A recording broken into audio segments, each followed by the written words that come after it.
well and having yourselves a very fantastic night. Hello and welcome on into another edition of Phillies Baseball with your boy JJ. This is Play-by-Play with JJ. This is game number 127 on the season for the Phils. And they're going to be taking on the Atlanta Braves. So the Phillies and the Braves have the series tied at 1 apiece. And the Phillies are going to try to go for the series win today with Christopher Sanchez on the bump. And his counterpart will be Spencer Schwellenbach. And, well, before we get into tonight's game, the Phillies won an ugly game last night. It was an ugly game, but they got the win, and that's all that matters. They did come back. They were down 2-0, and then they were able to tie it on a RBI ground out by Kyle Schwarber and a sac fly by Trey Turner that was in the 6th inning. And then they were able to get the go-ahead sac fly from Brandon Marsh, which would score Wes Wilson in the top of the 8th. And it got a little bit dicey in that 9th inning, but Estevez did get the job done, and the Phillies hung on to get themselves the win and tie the series. Can they go for the series win today? That is the question. Yes or no? Comment down below, and let me know what your final score predictions are for tonight's game. Christopher Sanchez will be on the mound. The 27-year-old from the Dominican Republic has a 9-8 record, a 3.46 earned run average, and 108 strikeouts on the season so far. He hasn't faced the Braves at all this season, so this will be his first outing against Atlanta, which definitely should be interesting. Phillies are playing out at Truist Park, 81 degrees. Humidity's at 47% as well. And we're ready to get underway. Make sure you guys hit the thumbs up button and hit that subscribe button as well. And that way you'll know when I go live for a Phillies, a Sixers, or an Eagles game. All right. So the Phillies lineup will look just like this. It'll be Kyle Schwarber batting in the leadoff spot. Then it's Trey Turner batting second. Bryce Harper is hitting third. And then you have Nick Castellanos batting in the cleanup spot. No Alec Bohm today. Bryson Stott is playing over at second base, and he's batting fifth. JT Realmuto batting sixth, and he is catching behind the plate. Brandon Marsh playing out in left field. He's batting seventh. And the guy that's in place of Alec Bohm today will be Wes Wilson, who's getting his first start over at third base this season. And Johan Rojas is batting in the 9th spot, playing out in center field. That is the starting lineup for the Phillies. So, again, it's Schwarber, Turner, Harper, Castellanos, Stott, Realmuto, Marsh, Wilson, and Rojas. That's the lineup for the Philadelphia Phillies from 1 through 9. And the guy that they're facing is Spencer Schwellenbach, and so this will be start number 14 for him on the season. His ERA stands at 4.041. And the pitch, and that's taken up high for a ball, and we are underway. So you'll see a lot of four-seamers tonight, sliders, cutters, and curveballs as well. And the next pitch is taken up high for ball 2. The four-seamer, he throws about 26% of the time. The slider comes in at 20% of the time. And then he mixes in the curveball, the sinker, and the cutter. And does that about 45% of the time with each of those three pitches combined. The splitter, not the sinker. The sinker comes in at 8% of the time. Next pitch is taken for a strike, and the pitch after that is downstairs for ball 3. Keys for tonight. Try to get on base early and make Spencer Schwellenbach work. That's what I got to say. But what say you? Next pitch to Schwarber, and he fouls it off and stays alive. Spencer is 24 years old. He's from Saginaw, Michigan. Has 85 strikeouts on the season and a 1.07 whip to go along with that as well. 3 balls, 2 strikes to Kyle Schwarber, and the payoff pitch, and that's outside for ball 4. And Schwarber able to get a leadoff walk, which is now his 89th walk of the season. So good job by Schwarber. All right, so that'll bring Trey Turner up to bat. And defensively for the Atlanta Braves, they have Schwellenbach on the mound. And the first pitch is fouled back. It was at 96 miles per hour. Catching will be Sean Murphy. And then over at first base, it's Matt Olson. Second baseman will be Whit Merrifield. The third baseman is Gio Urshela. And the shortstop is Orlando Arcia for the Braves. Get to the outfielders in just a few seconds. And the 0-1 pitch, and that's fouled off the mask of Sean Murphy. Fastball reached at 97 miles per hour. Left fielder will be Adam Duvall. Center fielder is Michael Harris II. And then Ramon Laureano is playing out in right. Trey Turner is 0 for 7 in the series so far against the Braves with an RBI and a strikeout. Batting .305 on the season, though, 14 home runs as well. The ball's 2 strikes. Schwarber leads off over at first. And the 0-2 on the way. Ground ball hit over to second base. The flip over to shortstop. There's one. The throw over to first. Trey Turner beat it out as he hustled. So it's a fielder's choice ground out from Trey Turner. And Bryce Harper is up to bat. Crew chief for tonight. Nestor Seja is the home plate umpire. Over at first base, it'll be Manny Gonzalez. Todd Tishner's over at second base. And Corey Blazer is over at third. What's up, Louie? How you doing, man? Louie, John, Scott, KGB. And Scott, by the way, I got your email. Thank you so much for that, man. I don't know if you saw me respond to that, but I would definitely look into it. The pitch on the way. Line drive it out over to center field, and that's going to drop in for a base hit. Trey Turner's rounding second. No go over to third as Harris plays it on a bounce. That's going to put runners over at the corners, and the Phillies have 2 base runners on base. And Harper gets on with a single, and Castellanos is coming up.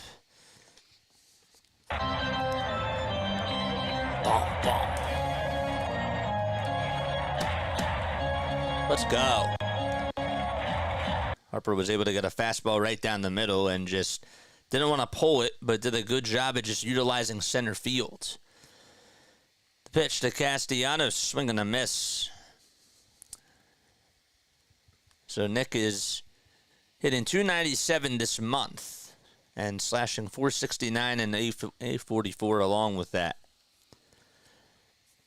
No balls, 1 strike, and the next pitch. And there's a ground ball hit over to third, the throw over the second. There's one, the throw over to first, and Castellanos speeds out the throw.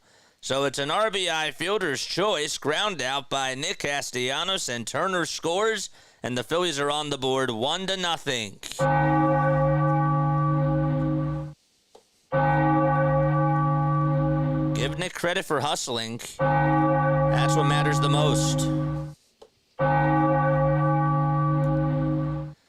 There we go. No problem, Broken Tables Podcast. You know, like I say, man, we definitely support our fellow streamers, and we care, you know? The pitch on the way, and that's taken for a ball. I need to see some bells in the chat, man. Give me some bells. We're up 1-0. There we go. 1 ball, no strikes, and 2 outs in the top of the first, and the pitch to Stott. And that's taken at the kneecaps for strike 1.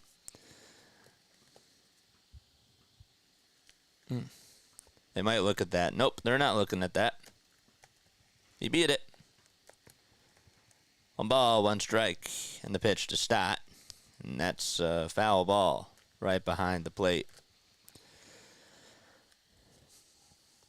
So the count is 1-2. So again, the lineup for the Phillies is Schwarber, Turner, Harper, Castellanos, Stott, Realmuto, Marsh, Wilson, and Rojas. Wes Wilson's playing over at third base for Alec Bohm. It's just a day off for him. 1 ball, 2 strikes, and the next pitch is in the dirt for ball 2.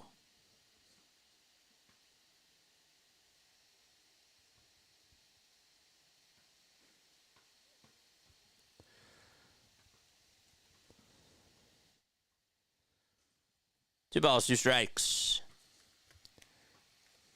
2 outs, top of the first. And the next pitch, and that's popped up. It's hit out over towards the infield. And getting under it to make the grab is the third baseman, Urshela. Stands over in the shortstop position. So the Phillies do get a run on the RBI fielder's choice by Nick Castellanos. And they lead it 1-0 as we head to the bottom of the first. It's 1-0 Philadelphia. Okay. All right, let me close my window for a second. I will be right back in just a few moments. Don't go anywhere.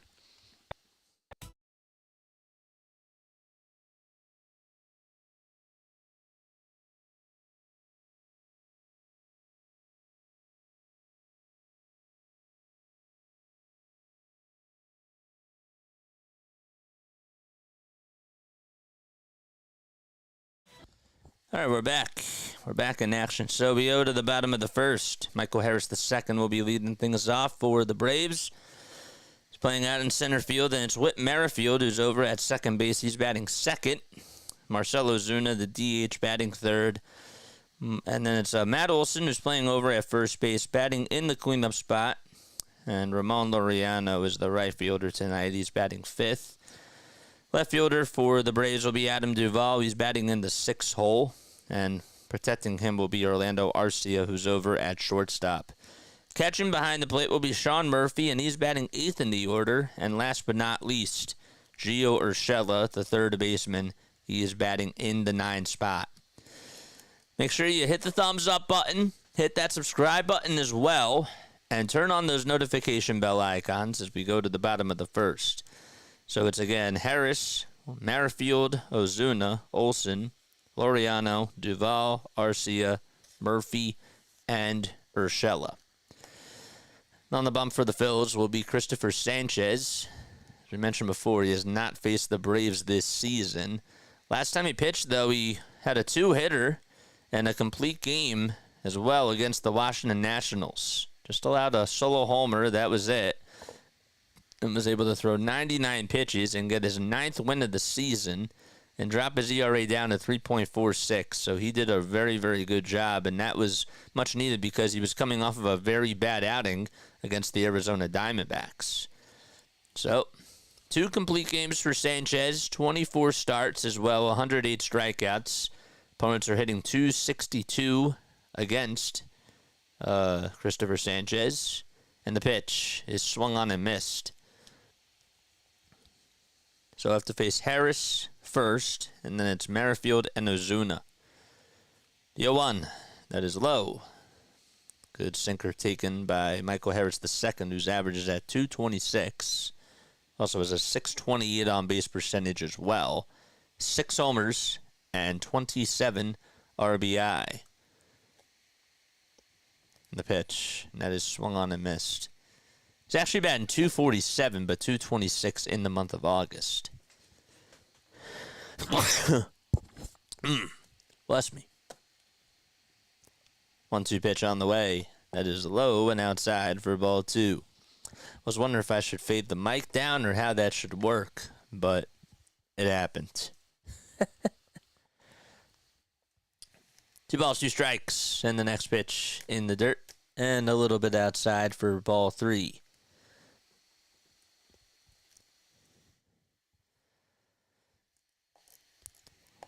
The count is full to Michael Harris II. Braves are in their white and red uniforms. They have the blue and red socks on. And 3-2 on the way. And that is inside for ball 4. Thanks, Scott. Appreciate it. Thank you. Thank you, guys. Thanks. Y'all are the best. Y'all are the best. That's great. I don't know what else to play for that, but thank you. So now it's Merrifield who's due up next in the order. And he stares at a sinker that comes in at 94 for strike 1. Hit that thumbs up button, guys. And hit that subscribe button as well. 0-1. Bottom of the first. Sanchez gets set at the belt. 4 seconds left on the pitch clock, and the 0-1 is taken for strike 2, right at the knees. That time it was at 95 miles per hour. So Christopher Sanchez is 27 years old now. 6 feet 1 inch tall, 165 pounds. Throws lefty. The 0-2. That is outside for a ball.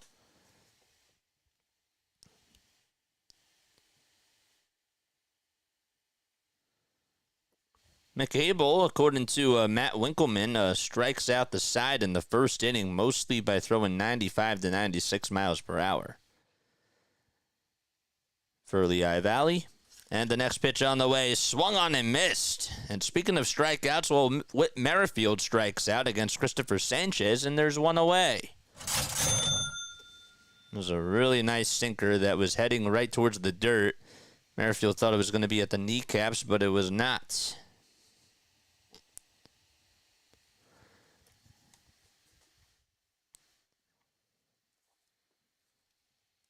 1 out. And here comes Ozuna, and he swings and misses at a changeup for strike 1.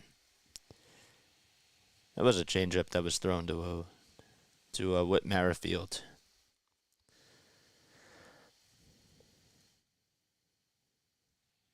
The ball is 1 strike. And the next pitch on the way, there's a ground ball off the glove of Wes Wilson, hit out over to left field for a base hit. And they're going to rule that as a single, as Harris will stop over at second. And, Ozuna gets on with a single. And that's going to put 2 runners on. That thing was scorched over to third base, and Wilson just not able to dig it out. Would have been tough, though, for him. It's not his position every single day, so didn't anticipate that happening. And I believe they're just going to rule that as a base hit. And now it's Matt Olson who comes up to the plate. Looks like it's foggy out there, unless they didn't white balance the camera. But it looks pretty foggy out there. Olson hitting .226, batting on the left side, and he barrels the first pitch foul.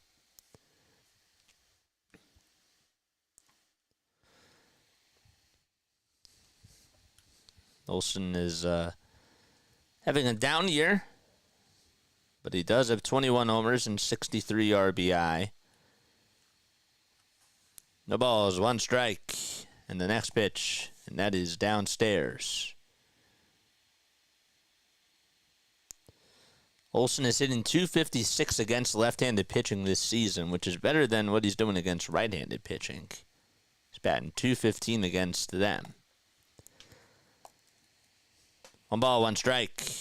Braves looking to tie the game. Phillies looking to try to close the door in the first inning and not have that happen.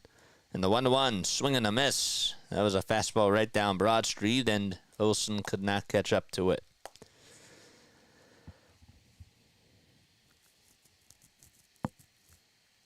So 1 ball, 2 strikes.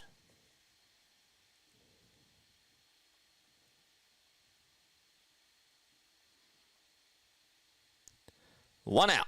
2 runners on. And the next one is a changeup that just misses down low for ball 2. The last time that Sanchez pitched against the Braves in the regular season, it was on September 19th of 2023. He went 4 innings, allowed 7 hits, 3 earned runs, and the Phillies lost that game 9-3. The next pitch, that's down for ball 3. Ramon Laureano does wait in the on-deck circle. The outing before that, though, actually, he went up against the Braves, and that was on September 13th, and he went 7 1/3, and he had 10 strikeouts. 3-2 pitch, ground ball, diving, stop by stop, flip over the second, there's 1. The throw over to first, got him! A 4-6-3 double play to end the inning.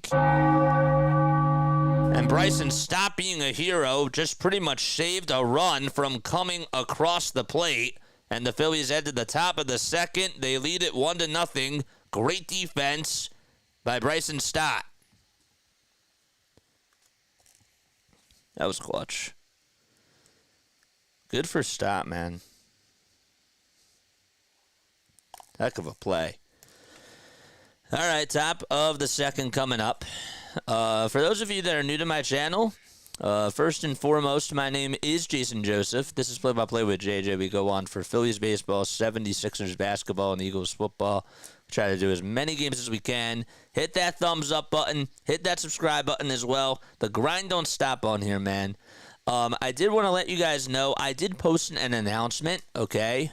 I posted an announcement on my YouTube community channel. Again, please turn on those notification bell icons and make sure that there's personalized notifications that are turned on. Not all notifications. So it automatically does all notifications for some reason. You got to press the little pull down arrow on the bell and say for all personalized notifications. That's how you know when I update something, because sometimes you're not going to get all the notifications. So I posted an announcement on my community tab that I am going to be away this weekend. I'm going to actually be away for 5 days. This is going to be the last little trip that I take. I know that September is going to get really busy, right? We got Villanova, Wildcats ice hockey that we're going to be doing in person. We're going to be doing the final stretch for the Phillies. We have the Eagles coming up. I'm also going to be doing stuff with 97.3 ESPN. It's going to be a really, really busy month. And so I'm going to be going away with my family from Friday to Tuesday, just to have a little getaway before we get really, really busy. Okay, so I just wanted to give you a heads up. I posted it in my community tab. I can obviously post that on here as well, so that way you do have a link to what I posted. But yes, all right. So we will do that right now. Why? I can't share this post. Okay. All right, I can't share the post. But anyhow, it's on my community tab. All right. Just wanted to let you guys know I will be away this weekend and for the next 5 days. And that's the last trip that we're taking before September comes. And then it's going to be a huge, huge grind. Okay? The ball is one strike to JT Realmuto, and the next pitch, and that's fouled away. What's going on, Snow? How you doing, man? Snowman rated while streaming. Showing love to y'all. Thank you, man. Appreciate it. Drop your link down below. Snowman Multimedia, of course, doing all different types of sports, and he's going back on the grind right now, which is awesome. 0-2 pitch. There's a ground ball hit over to third base, and the throw over to first is in plenty of time by Gio Urshela. And JT is retired. Phillies were able to send 5 men up to the plate in their last inning. They got an RBI fielder's choice ground out from Nick Castellanos, which would cause Trey Turner to score. Now it's Brandon Marsh who's coming up. Enjoy your vacation. Thank you. Appreciate it. The pitch. That's taken low for a ball. Yep.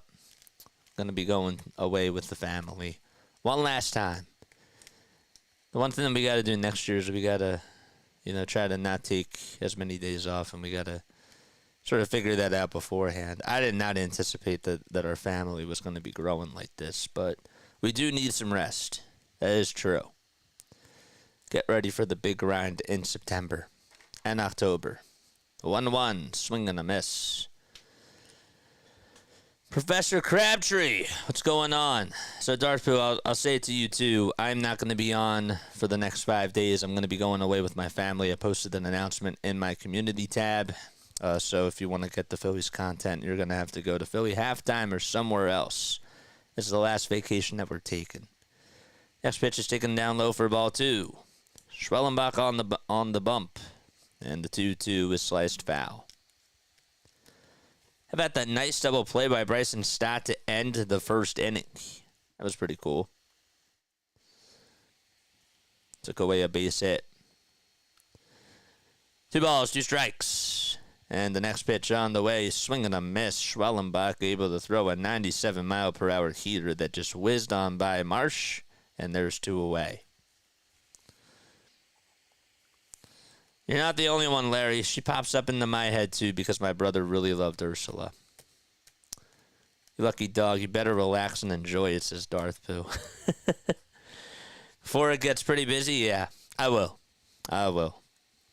Wes Wilson comes up, and he takes a fastball right down the hatch for strike 1. His average sits at .362. He's playing over at third base tonight for Bohm. The ball's 1 strike. The pitch by Spencer Schwellenbach, and that's taken for strike 2. Thanks, guys. I appreciate it. Looking forward to it. 0-2 pitch on the way. That's downstairs for a ball. It'll be nice. I'm going to miss you guys, though. I am.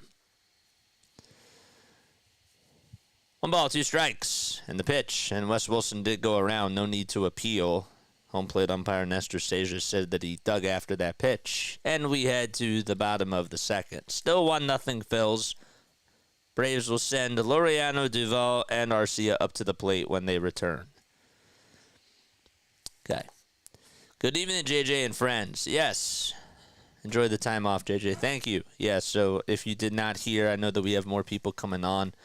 I'm okay with repeating this, but we will not be on for the next 5 days.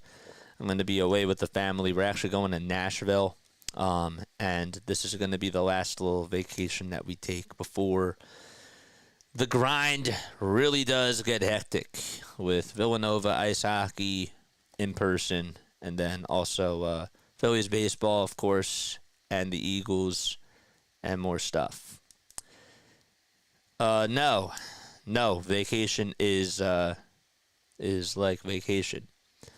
Maybe it's a good thing too because like we'll get away from the team for a little bit, so it'll be a nice little re-energizer. Like when we come back, that'll be really cool. But yeah, who will be the National League MVP? It's going to be Shohei Ohtani. It's easily going to be Shohei Ohtani if he stays healthy. He's the National League MVP. Do you all agree with that or disagree with that? Comment down below. I asked a poll question, as I always do, and I want to know, for all the football fans that are out there, I did not get a chance to post a pod today about this, or a YouTube short.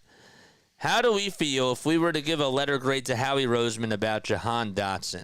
Okay, if you're not a football fan or if you're not an Eagles fan, you don't have to answer it, but we do have a big Philadelphia audience, so I wanted to raise this question for y'all down below. Would you give Howie Roseman an A for getting Jahan Dotson from the Washington Commanders? All the Eagles gave up was a third-round pick. Would it be a B, a C, or a D? 51% of you say A, and we have 57 votes so far. 37% of you say B so far. 11% of you say C, and only 2% of you say D. Okay. My grade, I got to give Howie an A for the deal. Great deal. He's now going to be a third option. And I'm wondering if they're going to use that third-round pick for Brandon Ayuk. I'm wondering. Are y'all thinking the same thing? The pitch on the way. There's a line drive hit out over to left field for a base hit, and so the leadoff man gets aboard, and that's Ramon Laureano. That's hit number 2 today, allowed by Sanchez. It's a wild trade. Doesn't make sense, to be honest. Doesn't make sense for who? Washington or for the Eagles? Or both? Comes Adam Duvall and the pitch, and there's a sinker that's taken at 94 miles per hour right at the kneecaps for strike 1. Duvall playing out in left field. He has a 177 average this season. That's not how you really think about Adam Duvall, but he just has 10 homers as well. Oh, he hasn't had a good preseason, Darth. And I think that they're going to try to go after a stud, like an Ayuk or maybe a Jamar Chase or somebody like that. Next pitch, and that's taken for a strike. 1 ball, 1 strike, and the next pitch, that is grounded foul. Washington was trying to play the long game and get more picks, and we are trying to win now. I don't think it's that bad. Yeah, they got another asset. If they want to try to get somebody else that can sort of be an upgrade to play with Terry McLaughlin, I think that it's an interesting move for them if they decide to do that. 1-2 pitch, and that's grounded foul. I do have some caution, though, about the trade because what if they know something that we don't? I think that the risk for it is so low, though. 1 ball, 2 strikes. Bruh, I don't like nationally televised games, well, that's why you get to listen to this game, so you don't have to worry about that. 1-2 pitch, and that is grounded foul. Don't have to worry about that.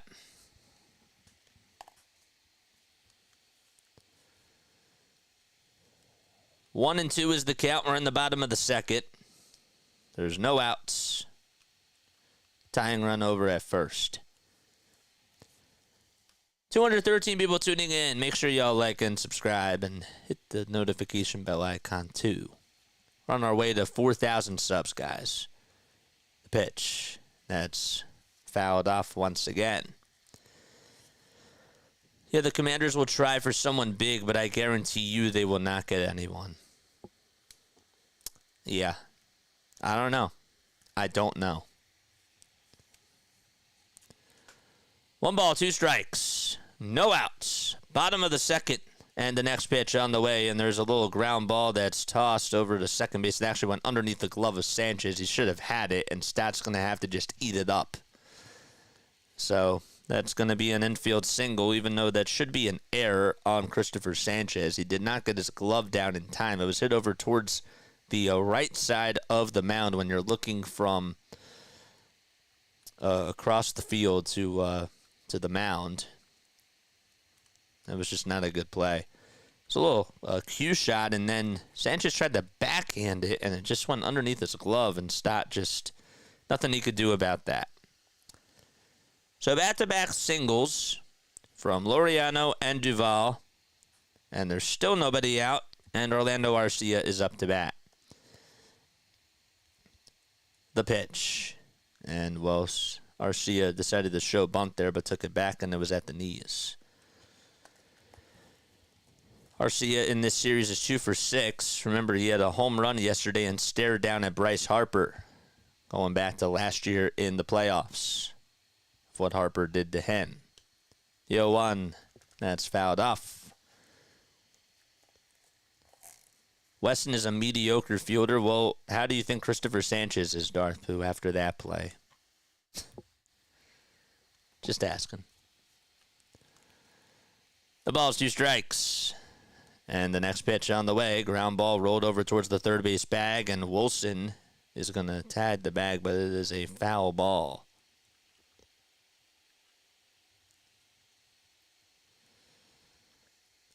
JJ, the vacation will be good to recharge before the busy season this Saturday.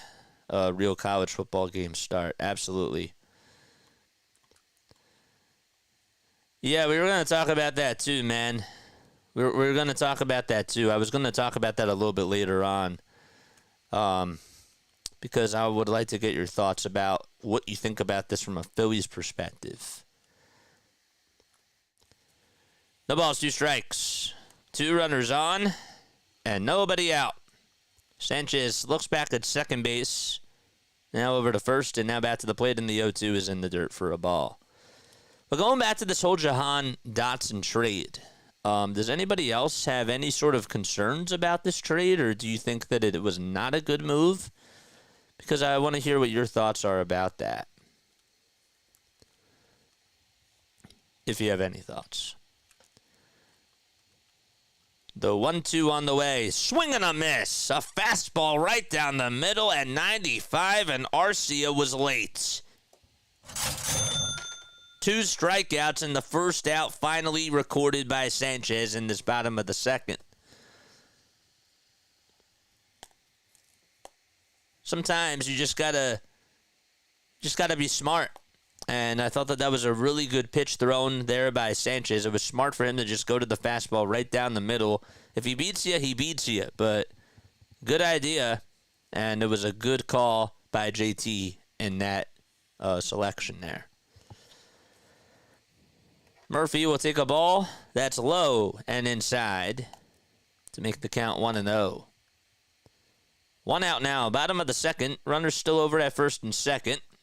And the pitch, that is inside for ball 2. I don't really know enough about Dotson's production. The only problem is going to be spreading the ball around.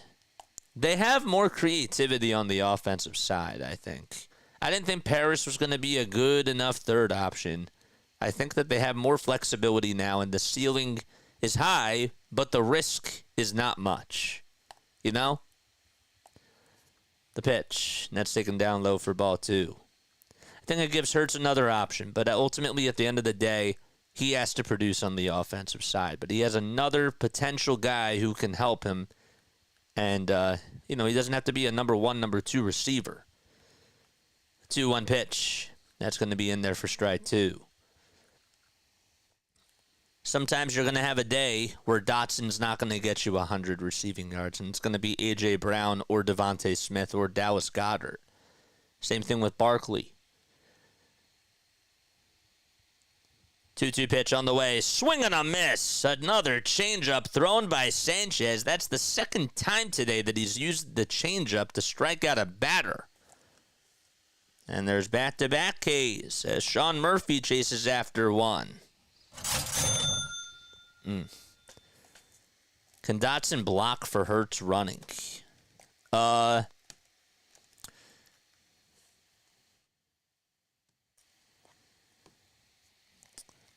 I got a message.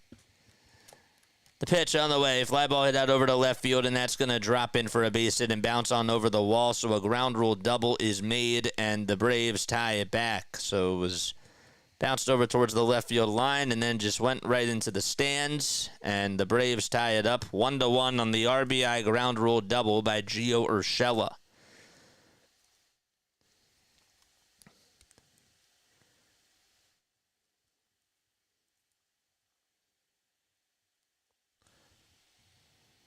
Good pitch, too. I think he saw that the changeup was coming, and Urshela was waiting for it.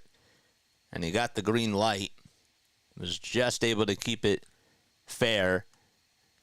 Did a good job of just hitting it out over that little wall there.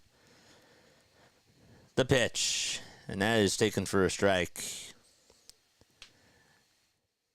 So it's Michael Harris II who's due up. We have two runners on. The guy that scored was Ramon Laureano. Adam Duvall's over at third. Urshela's over at second.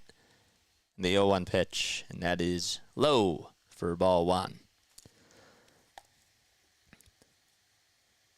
Barkley fumbles the ball too much in big situations. As a Giants fan, I'm glad he's gone. Yeah, but he doesn't have to play on that turf anymore. Just saying. It's like running through quicksand. Maybe now he only has to do it like one time. The pitch, and that's taken for ball two. Plus, he has more protection from that offensive line than he did with you guys, too. 2 balls, 1 strike. And the next pitch, and that is just taken inside for ball 3. Exactly, Lou. Braves were 1 for 14 in the first 2 games with runners in scoring position. And the pitch on the way, and that is taken for strike 2.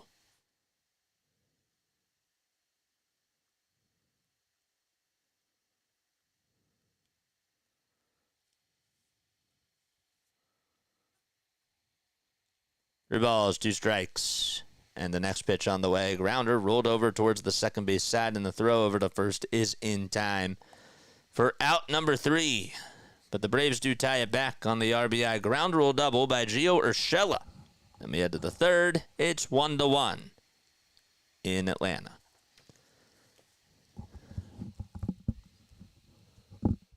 Yeah. All right. Just keep it clean in the chat, guys. That's all that we ask. Just keep it clean. You know, come on here, have fun.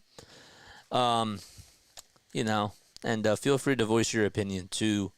We may not always see eye to eye on things, guys. But, you know, at the end of the day, we all root for the same thing.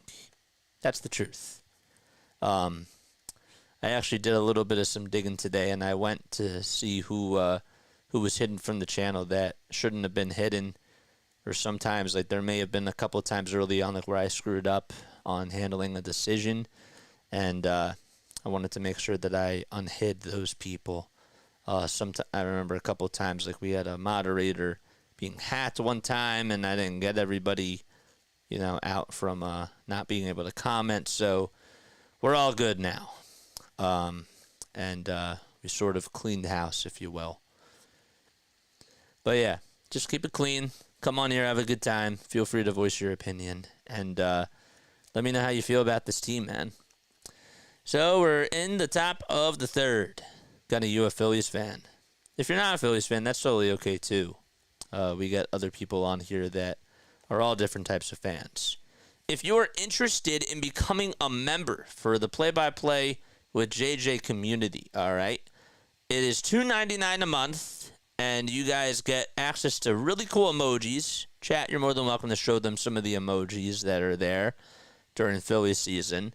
You also get some really cool perks as well. You get, during the football season, what we're going to do is on Sunday night, we're going to have a memberships-only cast where we're able to call the NFL Sunday night game. We'll also be able to do that during basketball season with a game on TNT that's on prime time. So that'll be really cool.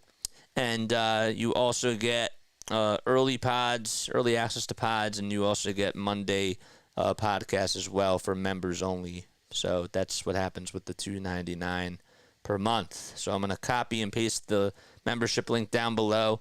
You're more than welcome to gift a membership as well to somebody. The pitch, that is taken for a strike. There's the link. So Yohan Rojas up to bat, and the 0-1 is taken just a hair outside for ball one.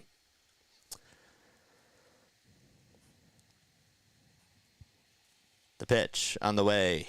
That is on the outside edge for strike two. Rojas hitting .245. He's batting in the 9-hole tonight. Phillies haven't gotten a hit since Bryce Harper singled back in the first. They did get an RBI fielder's choice ground out, though, from Castellanos.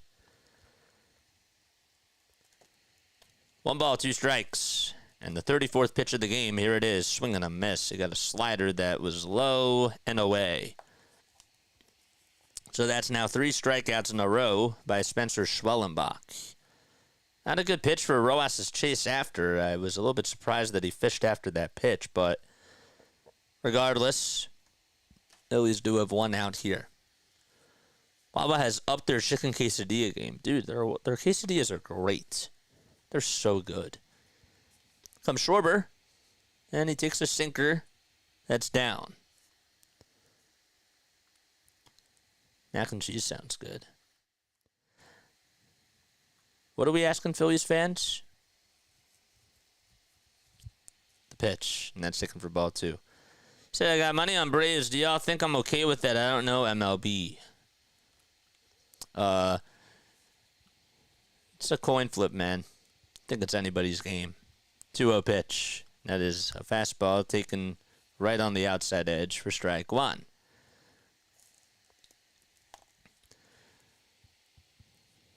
Two 1 offering.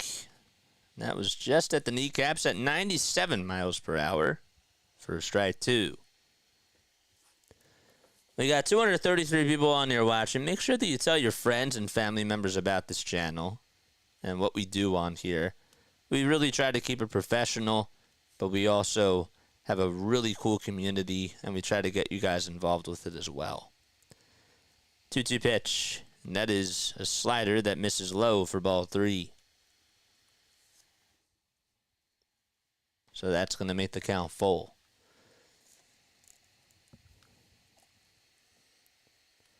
.39 pitches by Spencer Schwellenbach. And the payoff pitch is fouled off. Kyle this season against the Braves is 4 for 21 coming into today with 1 homer and 2 RBI. Payoff pitch on the way, swung on and missed, and another time where Kyle Schwarber strikes out in this series. He has struck out a lot. That's his first strikeout today. But that's the 6th time that he has struck out in this series.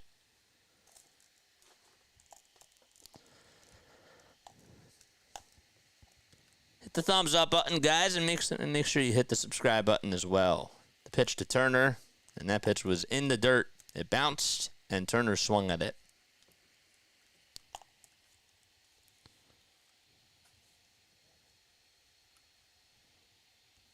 The pitch, and that is fouled away.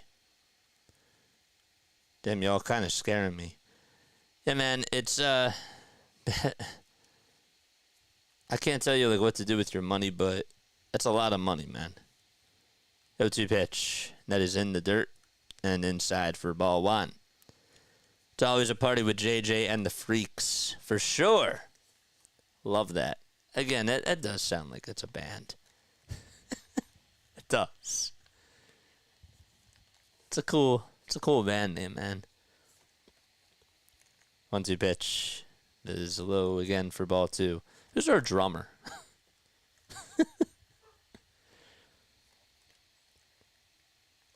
Who's our drummer?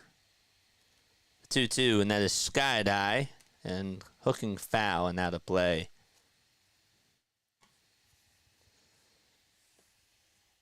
They do have a lot of good food, man.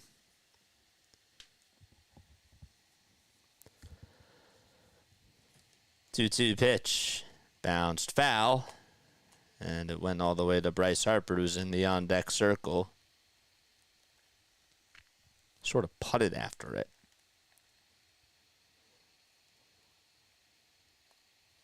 Two balls, two strikes, and the pitch to Turner. And he got way underneath it. It's popped up, though, in foul ground. And there to make the catch is Urshela, just on that track. And he sort of flipped it behind his back with his glove to Orlando Arcia. And Arcia missed it. But they smiled. Nonetheless, 2 outs are recorded. So that is now 8 straight batters retired in a row by Spencer Schwellenbach. And again, this team just not having a good approach at the plate.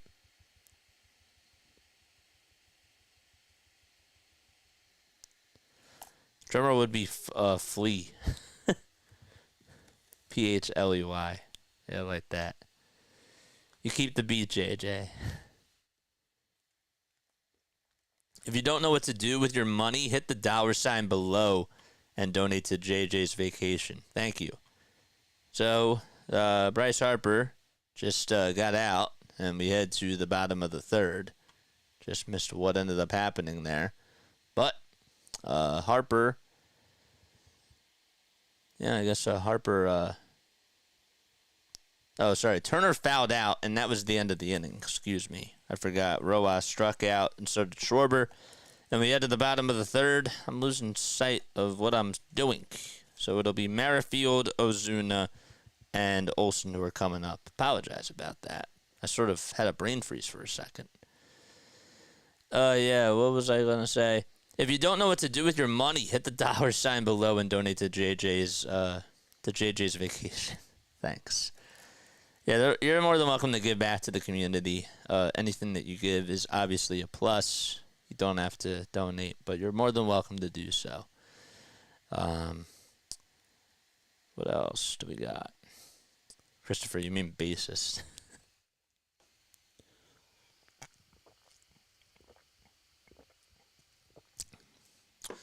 Bottom of the third, which means it is time now for On This Day in Phillies History.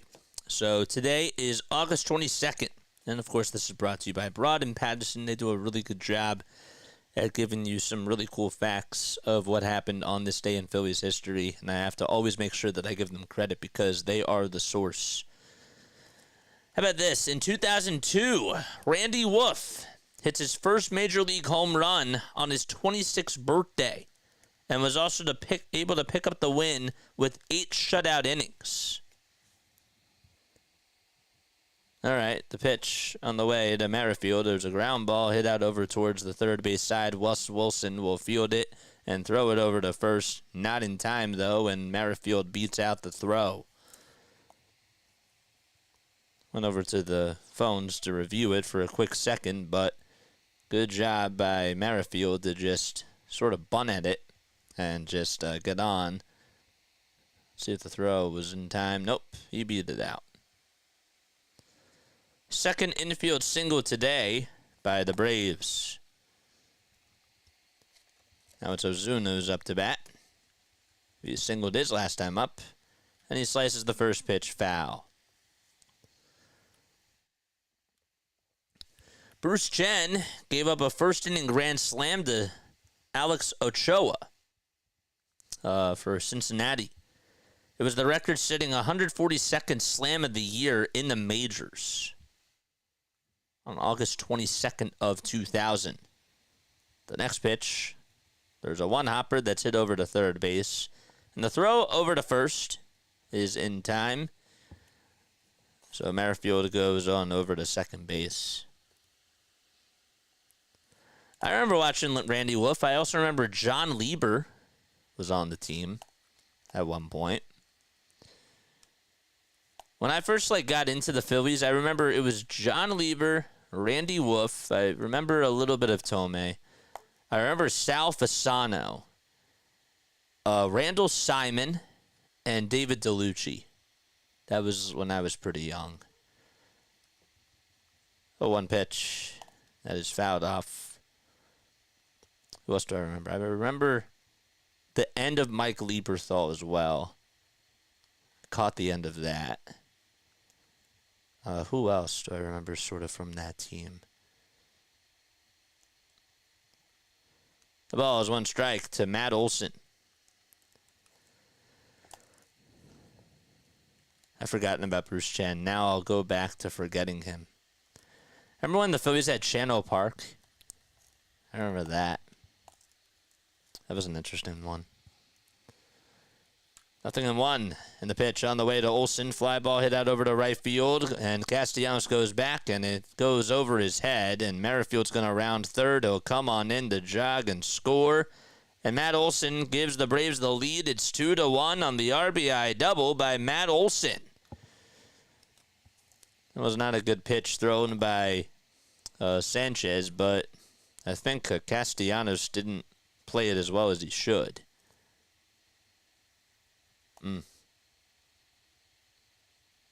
Sort of squared it up and just was able to hit it right on over the head of Castellanos. It would have been a tough play. They did? They did what? They did what, Larry? Channel Park? You don't remember Channel Park? I remember Channel Park. The pitch, and that's taken for a ball. When was Channel Park on the Phillies? 1 ball, no strikes, and now Ramon Laureano's up to bat, and the next pitch is wide for ball 2. When did Channel Park play for the Phils? Channel Park is now 51 years old. He was on the Phillies back in 2009. The pitch on the way, and that is taken for a strike. Yep, back on the Phillies in 2009. 2 balls, 1 strike, 1 out. Bottom of the third. Sanchez stares back over at second, and now bat to the plate. And the 2-1 pitch is a sinker at 95 for strike 2, right on the inside edge. When I say random Philly, who's the first random Philly that comes to your mind? Just random Philly player. Comment down below. Let's go. 2 balls, 2 strikes. And the next pitch on the way, swing and a miss on an elevated fastball. And Laureano strikes out against Christopher Sanchez. That's the 4th strikeout today.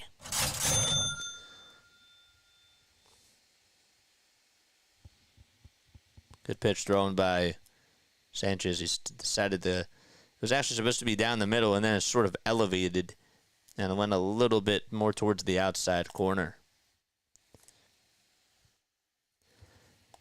2 gone, bottom of the third. Braves do lead it 2-1, though, as Adam Duvall stares at the sinker at the kneecaps for strike 1.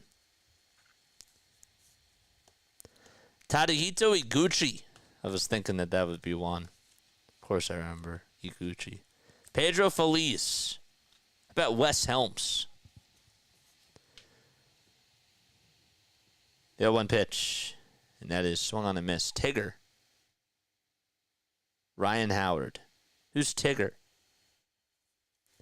Oh, Tugger. Okay, Tug McGraw, yeah. Charlie Hayes. The ball is 2 strikes, and the next pitch, and there's a bouncer that is off the glove of Sanchez, and Turner's going to throw it on over to third. And, well, getting caught into a rundown will be Matt Olson. The throw is made over towards JT Realmuto, and Olson is safe over at third. JT didn't even throw it. What the heck happened? So that's going to put runners over at first and third. I don't really understand what happened there. Turner had to make a decision to throw it on over to third. As soon as it was deflected off of Sanchez's glove. Turner had to make a sliding stop. He threw it over to third. It was pretty high. And then Olson got caught into a rundown. Wes Wilson threw it over to home plate and then started to go cover second. And Olson was able to get back there safely. So that's another time where the Phillies could not execute a rundown well at all.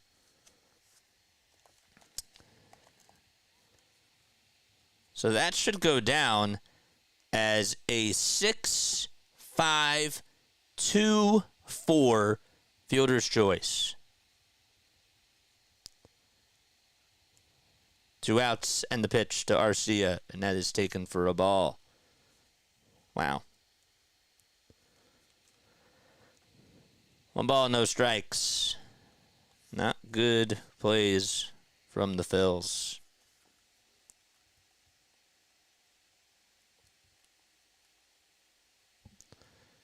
The pitch, and that is taken for a strike. So 1 ball, 1 strike. 2 gone in the bottom of the 3rd. Let's see if that doesn't come back to bite the Phils, and Arcia will slap the next pitch foul. Mariano Duncan, Gary Maddox, Kevin Stockers, 1. How about Kevin Franson? Terry Harmon. Matt Stairs. 1-2 pitch. Swing and a miss. And Sanchez throws a changeup, and the inning is over.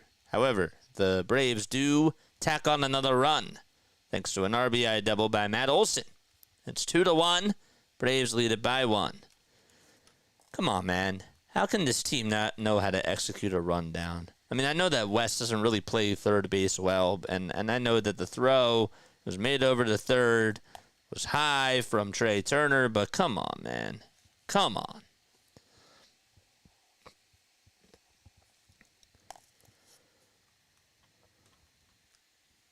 Fox is glazing Trey Turner for failing a rundown. I could care less. Jeff Jenkins, Geoff. How about Jeff Gary?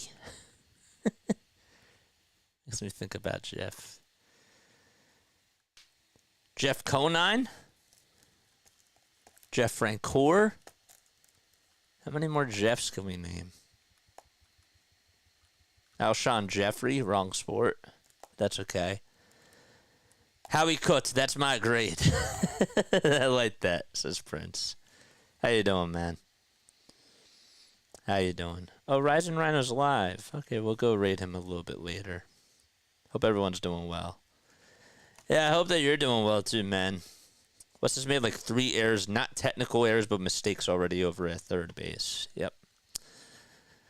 I know. 227 people tuning in. Tell your friends and tell your family members about this channel. All right? We appreciate each and every one of you. Let's take a sip of water.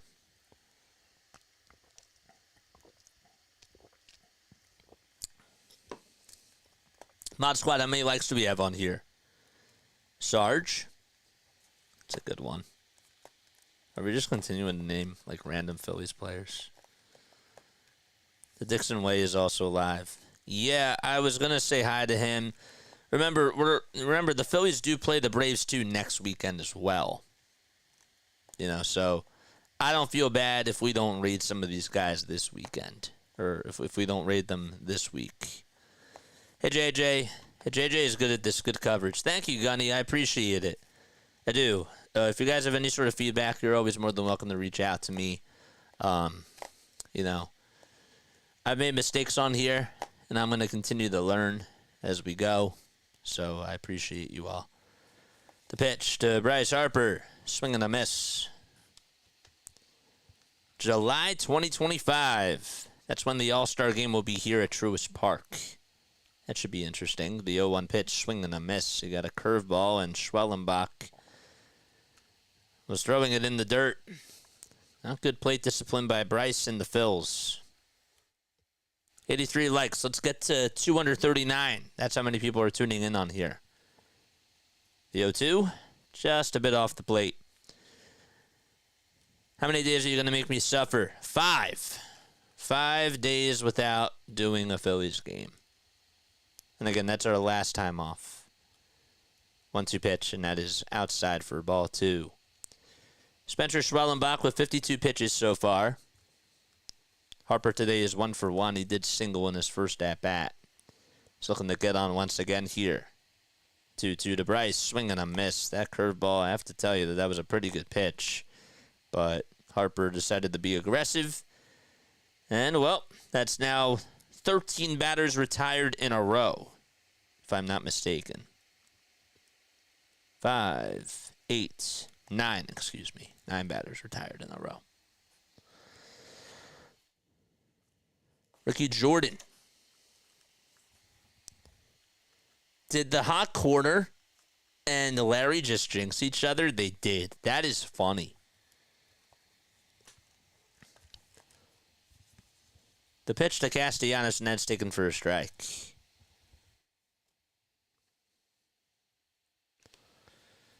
Phillies are down 2-1.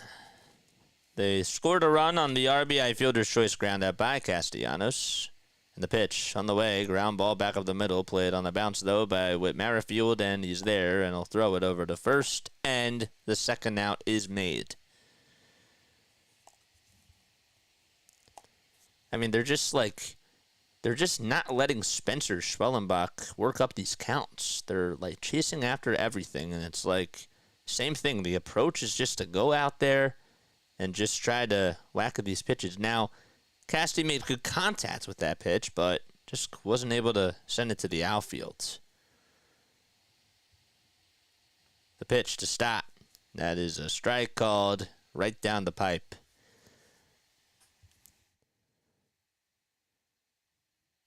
Pete Rose. We're still going after this. I like it. Keep them coming. The 1 pitch. That's fouled back towards the screen for strike 2.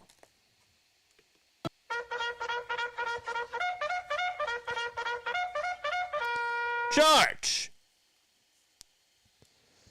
The ball's 2 strikes, and the pitch to Stott. And he lays that one off. The curveball was bouncing in the dirt.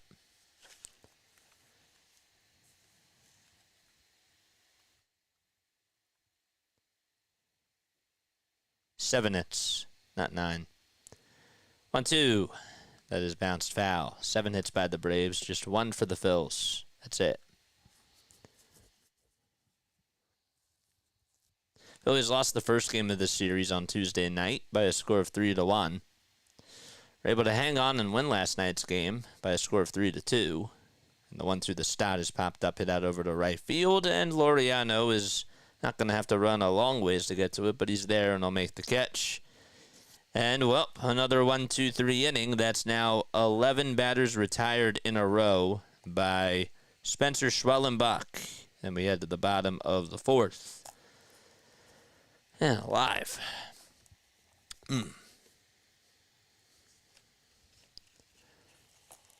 Tough one, man. Matt Waldron just got optioned to AAA. Did you see that Jason Hayward was optioned to AAA today? I wonder if the Phillies should go after him. What do you guys think? Would you take Jason Hayward right now? Would you take him? He was designated for assignment today. If he was available, would you take him? I would take that risk. I would take the risk. I'd be interested. But how would you feel about that? I would personally do it. Anyways, batting .208 on the season. Yeah, he has 36 and 173 at-bats, but maybe a change in scenery would be a good thing for him. I don't know. I think it's an interesting risk. But what say you? Would you be interested in taking Jason Hayward now? If he got optioned, I guess he's not playing well. No. However, it would be interesting because maybe a change of scenery would be a good thing for him. Maybe. As long as it's not like a big risk, but I don't think the Phillies really have a lot of options. You know? So, Hayward was a good guy. Yeah, he was. You can still play solid defense. Maybe he could platoon with Rojas. I don't know. It's just a thought. I mean, I know it's not going to move the needle, but I'd be interested in trying that out. Who else do they really have in the outfield?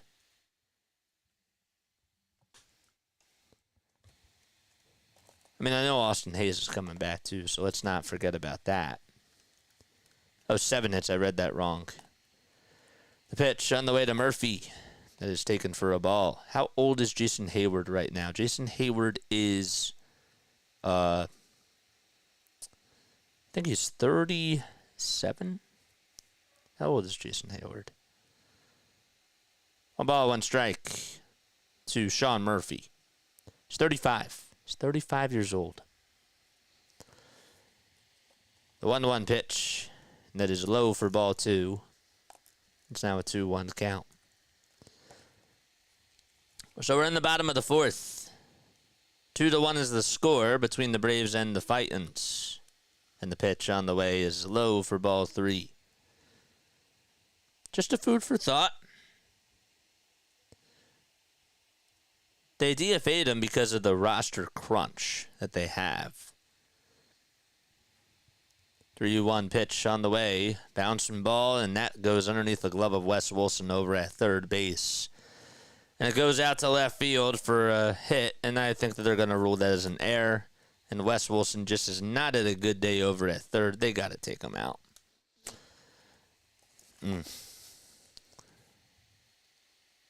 That was a routine ground ball. And he yelled, "Darn it," and was clean about it. You can't have him play third. Come on. So that's going to go down as an E5. They actually ruled it as a hit? What? Because he didn't make any contact with it? Oh, you got to be kidding me. Urshela's up to bat, and the pitch is taken for a strike. He is 35 years old. He is. The ball is 1 strike to Gio Urshela, and the next pitch is fouled back. Yeah, Mike. Well, Rob made great adjustments putting Wilson over at third. You're right, man. Mike, we missed you, man. What's going on, dude? What's going on, my guy? Thank you so much for stopping by.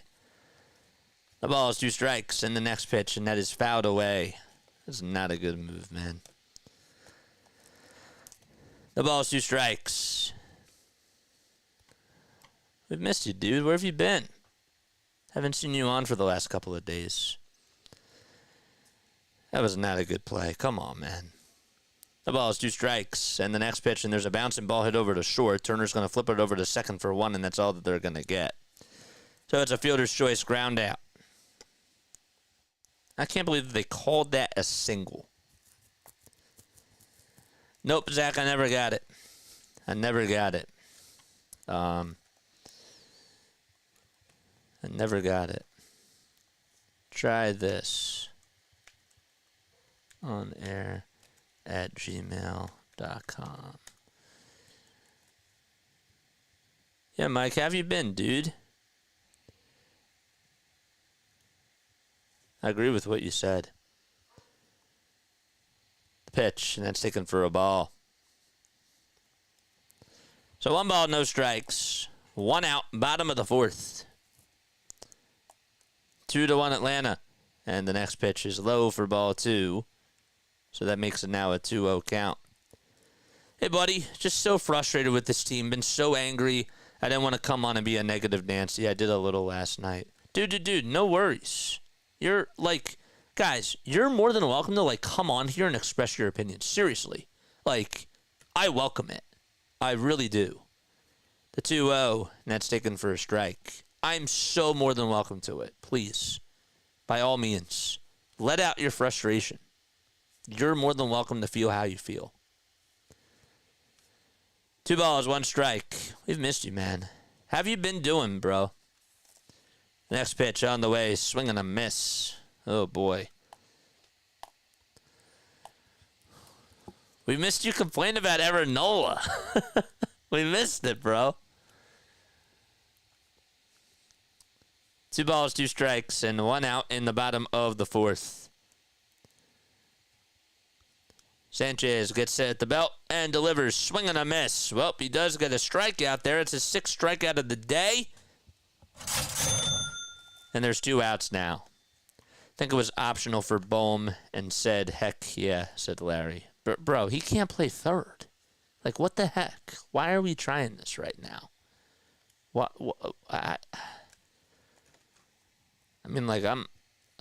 It makes no sense to me. None.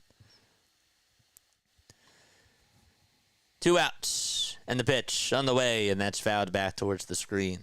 Sanchez has no movement on his pitches. But Sanchez, like, I don't think Sanchez has been the he's given up a lot of hits today so far. He has. But he hasn't gotten help from his defense either. I'm not, like, trying to excuse him, but he hasn't gotten help either. The ball is one strike, and the next pitch, and that is fouled over towards the first base side, and then they'll find the seats. Sosa can play third. Yeah, man, I don't understand it. I don't get it. Can somebody explain it to me?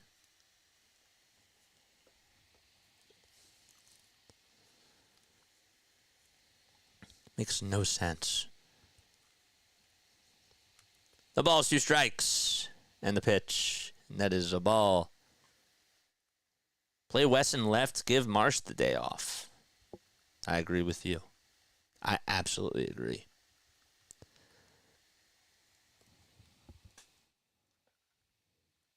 This is Rob's 400th regular season game as the Phillies manager. That's funny. 1-2 pitch on the way, swung on and missed, and another strikeout by Christopher Sanchez. And the inning does come to an end. It's time to go to the top of the 5th.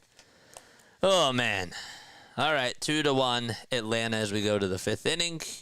Can the Phillies get some offense going? Come on, chat. Come on, people. Come on, Phillies. No errors charged to the Phillies in this game. These baseball rules, how do we feel about that, guys? Like, come on. Like, I think that it's such a small thing, but at the end of the day, you know, it affects ERAs, and it more so affects pitchers now when they don't call these things errors. You know what I mean? I'm so good, bud. You know that. Well, I have some good news I haven't told you. Uh-oh. Because it was a little embarrassing, but I got approved for a kidney transplant. What? What? Let's go. So I didn't want that out there. Dude, that's, man. I've been saying my prayers like every single night, man. I really mean that. That's wild, man. That's unbelievable, dude. That's big news. That's huge, my guy. Absolutely huge. That's absolutely huge, man. Wow.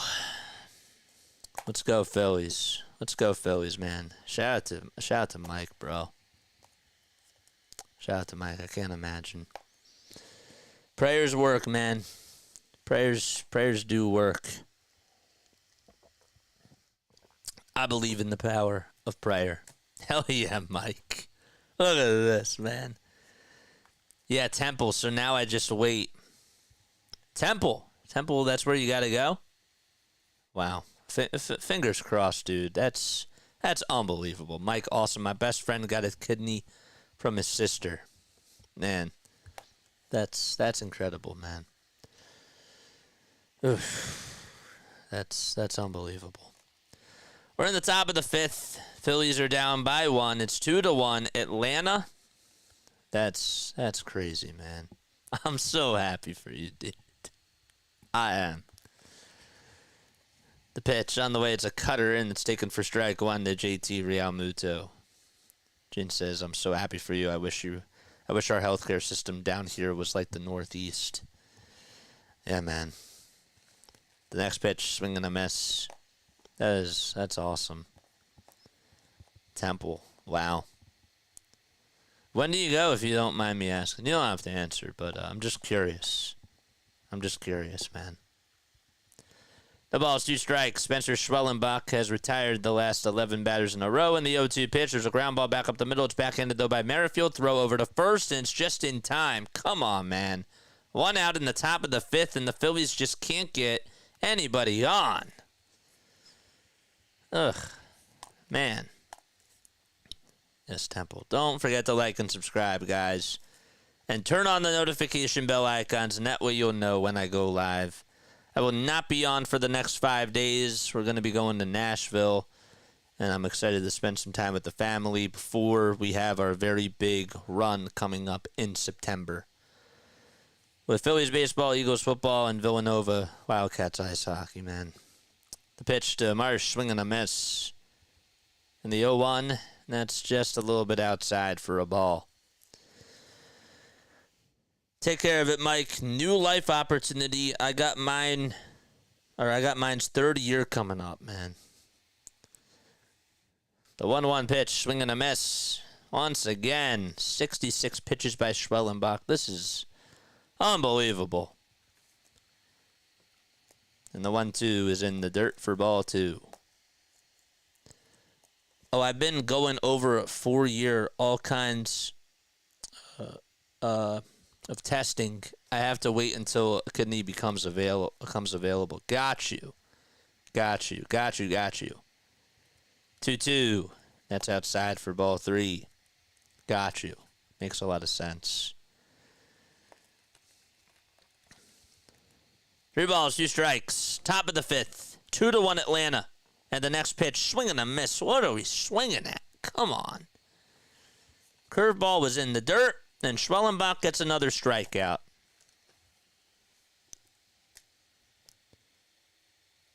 Brace yourself, guys. Marcia struck out twice. That pitch was not even close to the strike zone.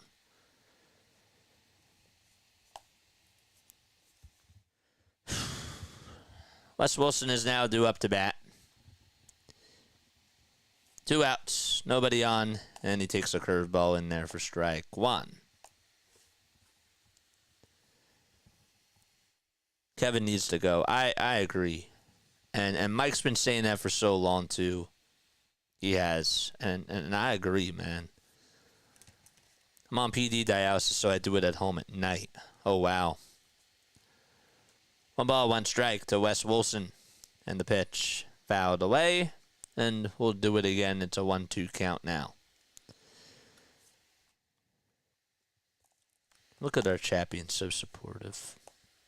This is how I imagined this going, guys. I really did.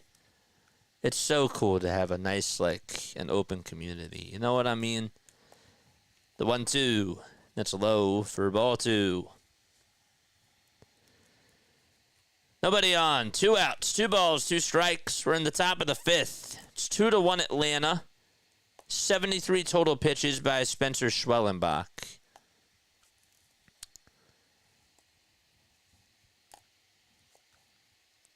Well, it's on Fox, that's why. And the 2-2 pitch on the way, and that is low for ball 3. Nationally televised game, so that's exactly why they didn't do that. But even...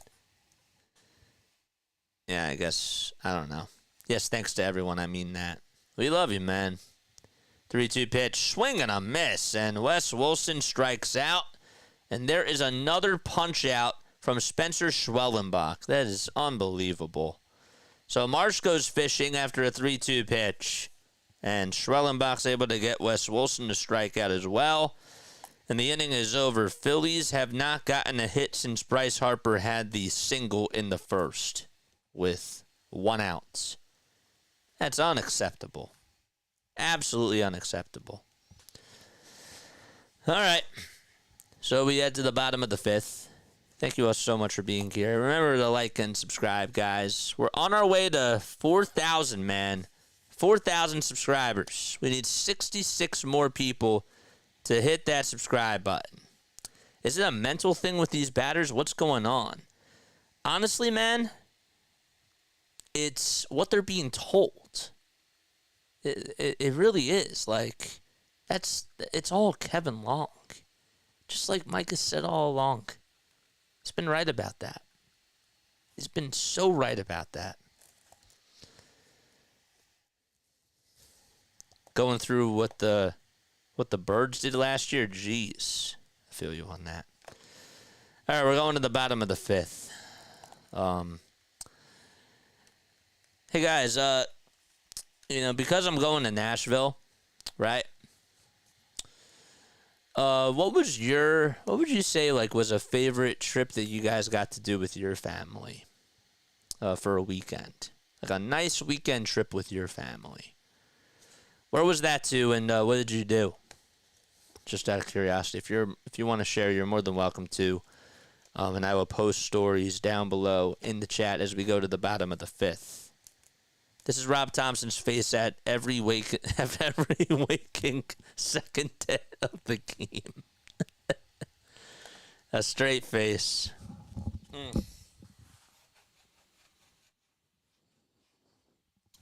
All right, you know what? We're taking the hat off. Okay, we're taking the hat off. The hat has to come off. So, come on.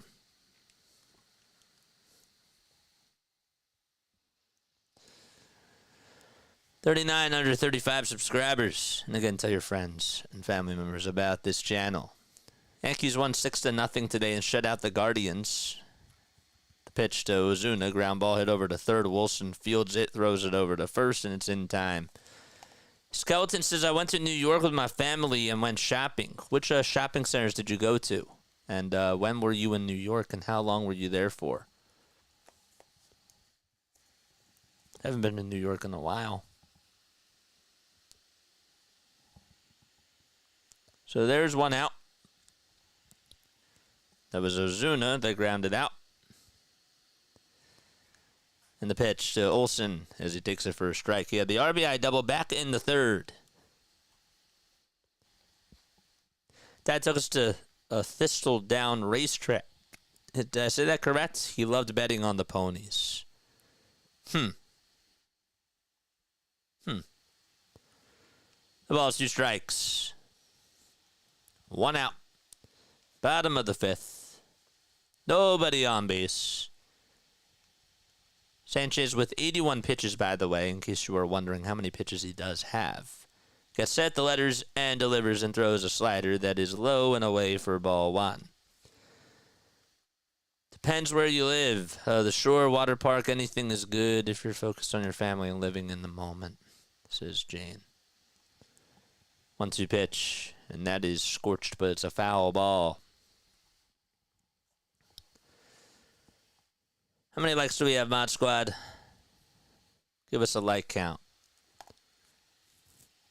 The 1-2 pitch on the way. Ground ball, it's off the end of the bat, and it's hit over to Trey Turner as he gobbles it up, throws it over to first, and there's 2 away.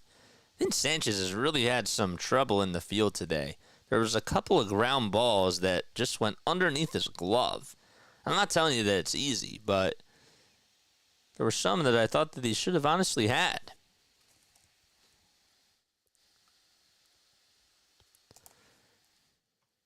I don't care if I hurt the players' feelings. It would trash them.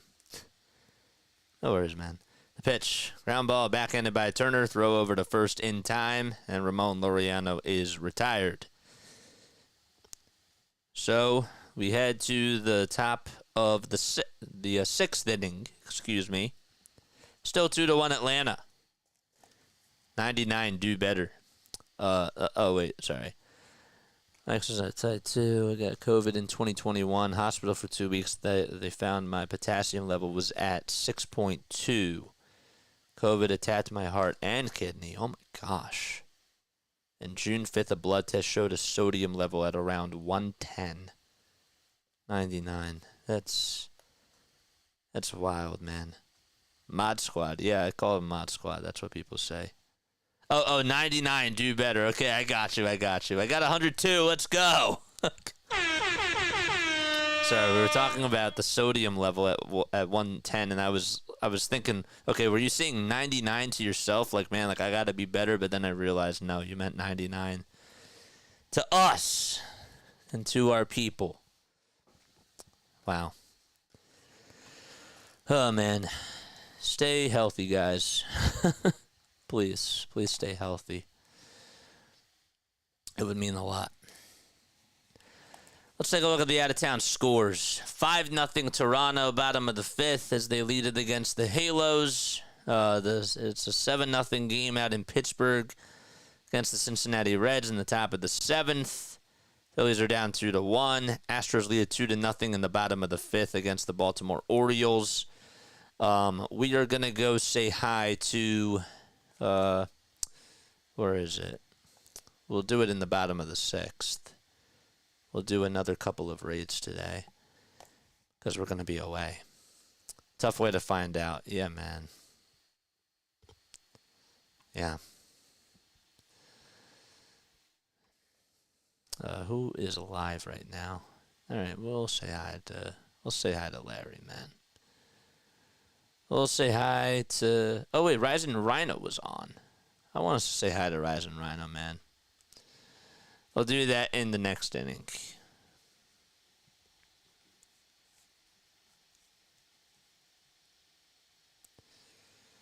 All right, top of the 6th.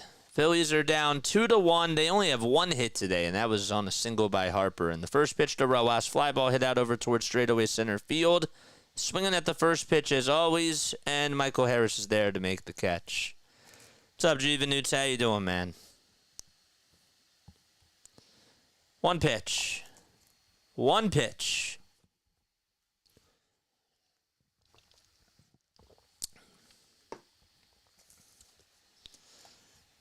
It's now Whit Merrifield. Or sorry, excuse me. Kyle Schwarber's coming up to bat now. Good, just eating dinner. Nice. Very nice. So Schwarber, 0 for 1, walked in the first. Phillies have not had a base runner since the first inning. Crazy. The pitch to Schwarber, and that is a fastball that is taken at 96 miles per hour for strike one. A total of 77 pitches by Spencer Schwellenbach. The 0-1 pitch to Schwarber, and he takes that one for strike two. It was a four-seamer at 96 miles per hour. See, they know that Schwarber is actually going to take some pitches, so they're going to be aggressive with him.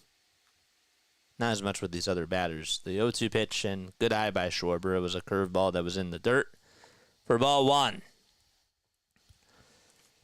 See the Schwarbomb emojis in the chat. Come on, man. 1-2 pitch, and that is low and inside for ball two. So June 5th of 2023, my son was getting married on June 10th. They allowed me to get out that Friday to attend rehearsal. Tried my tux on in Virtua in Marlton. Oh, man.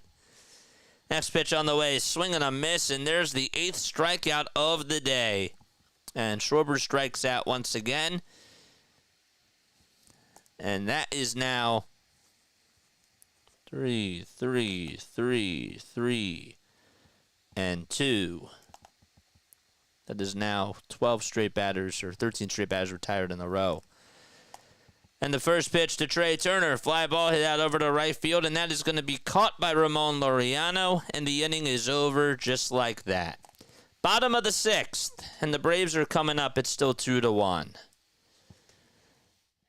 Man, we got a lot to say after this game. Just know that. They're swinging at the first pitch. No plate discipline. And it is just like, why? All right, let's go say hi to Rising Rhino, all right? We're going to go rate him. I want us to go say hi and give him a lot of love and support. All right, here we go.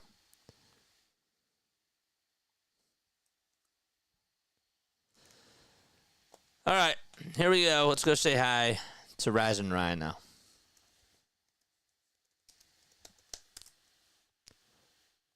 Let's go. All right, back to the 0-9, rather. Players are fake. Richardson looking. Wants to go deep, checks it down. All right, let's go say hi, in baby. In the bad spot there to Goodson. Smash. And Juvenutes is there. Let's go. He wanted to go deep, wanted to take a shot. Mike Green. But didn't check it down. Bad pass. Good stuff. Let's go say hi. Did you put anything on frog legs? Yeah. Well, when they're in the garbage, everything goes on top of them. Everything. Zoinks. Hit that like and subscribe. All right, button. second time with the Colts. 3 minutes left. Who else is going to join me? Come on, Post the link one more time down below. Low snap, rushing 4. Here's the link, middle, man. pick 6. Bad pass behind James the man. there. Let's and go. A pick 6 by Richardson. Let's go. What Lou. a disaster of a pass. Battle with the pick 6. He's missing our He raid. threw it on the inside. He had to get it on the outside. He's missing it. And No. easily takes it to the house. Rhino's usually good at watching these things. I gotta see that again. He's missing us. Yeah, he threw it way to the inside. I guess he saw 45 on the outside and wanted to keep it in. Bad pass. He had to lead them the other way. I see you coming over later. 2 yards to the left is a pick six. 2 yards to the right, it's a completion for like 5 or 6 yards. That's thanks, no, you can't appreciate it. We're and rising it's Rhino. 7-7 game. Once this extra point is through. Oh wait. Oh, there we go. I was behind. What am I doing? Sorry about that. The best in the business in baseball. Yes, sir. On YouTube. That's just the way it is. Man. Thanks, Rhino. What's up, Murdoch? Welcome in. Welcome. Love you, man. I was behind. I didn't see that. Whatever. All right, bottom of the sixth, then the pitch. And that is taken low for a ball. 2-1 Atlanta. Phillies have not gotten a hit since the first inning. Adam Duvall's up. He's 2 for 2 today with a couple of singles and the 1-0 pitch, and that's taken inside for ball 2. 2 balls, no strikes to Adam Duvall. Bottom of the sixth. 87 pitches by Christopher Sanchez. And the next one, there's a fly ball. It's hit out over towards left center field. That's going back towards the track, and it is gone. And just like that, the Braves lead it 3-1.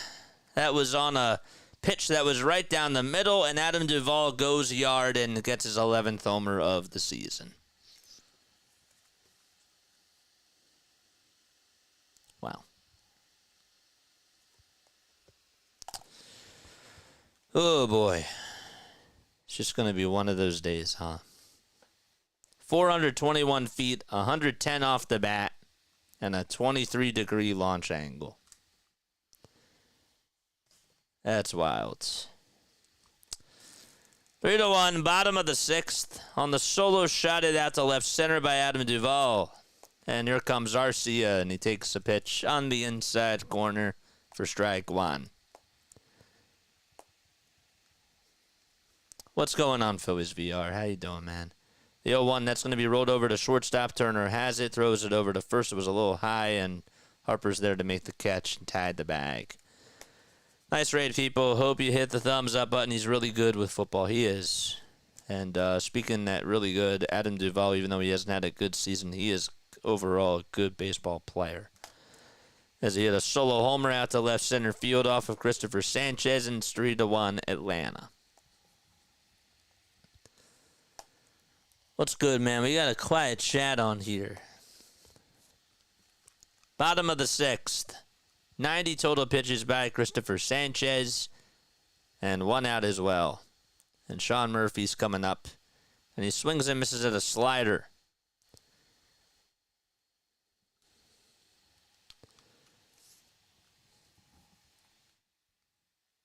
Astros lead 2-0, man. 0-1.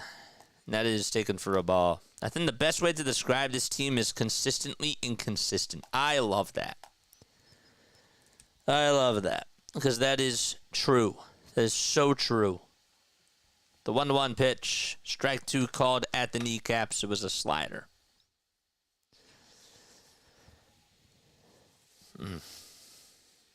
And the 1-2 delivery, swing and a miss again. Back-to-back sliders thrown by Christopher Sanchez, and there's 8 strikeouts for him. I mean, it doesn't help that he's not getting any sort of run production either.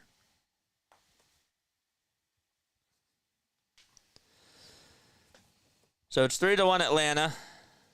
Bottom of the sixth and 2 outs. With Scott Cervais being gone, as the pitch is grounded over to third, Wilson has it on a bounce, throws over to first. It's in time, and the inning comes to an end. The inning is over. Adam Duvall is able to get a solo home run, and that's all that they get as we go to the top of the seventh. It's 3-1. My question to you is with what happened to Scott Cervais, okay? And with what happened to the hitting coach of Seattle, right? Seattle let both of them go. Will the Phillies do it? Will the Phillies decide to pull the plug with Rob Thompson and Kevin Long?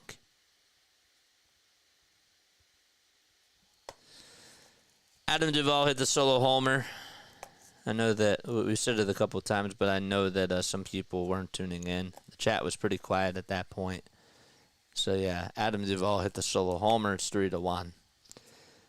With Scott Servais and the hitting coach for Seattle being gone, do you think the Phillies will make that move with Rob Thompson and Kevin Long?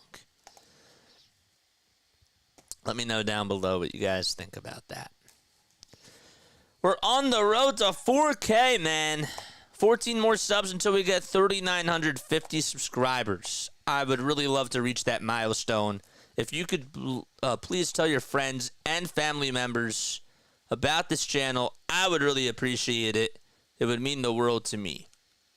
All right, so tell your friends, tell your family members about Play-by-Play with JJ. It would mean the world as we go to the top of the 7th. Phillies are down by 2. I think Rob is fine, but K. Long needs to go. Depends on how far deep they get into the playoffs. No, I'm talking about now. You don't think that... So Scott Servais and the hitting coach for Seattle, they were both fired today, man. They were fired today. Are the Phillies going to be ballsy and make that type of a move?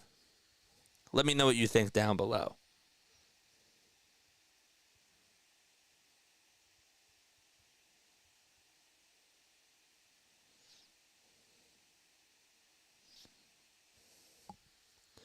People don't think about the playoffs until the playoffs. Neither one will be here if we don't get through the first round of the playoffs. Yes, I agree with that. I agree with that. But you don't think that they're going to get fired before the end of the season. The pitch to Harper, fly ball hit out over to left field. It's looking foul, and it goes out of play.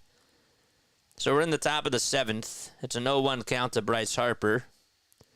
Jesus says, I don't think so. I don't think so either. But I wanted to just raise that question because that did happen today to Seattle. The ball is 1 strike, and the pitch, that's outside for a ball. Why would the Phillies fire the coaches when the Phillies are in the playoffs? Well, because they've been really struggling. And what else can they do to get out of this funk? The 1-1 to Harper, and he pops it up. It's hit out over towards shallow center field. Arcia is there, and he'll make the catch for out number 1.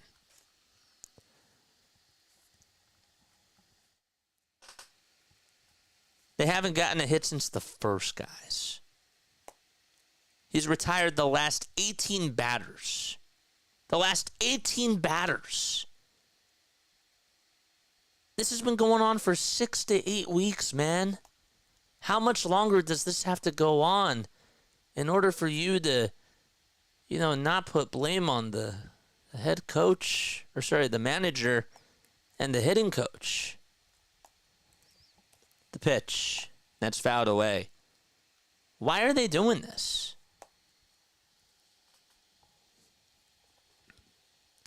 The ball's 1 strike.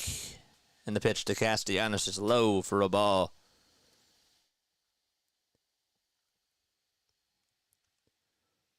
Top of the 7th, Phillies down by 2. And the 1-1, swing and a miss. Slider was outside, and Castellanos went after it.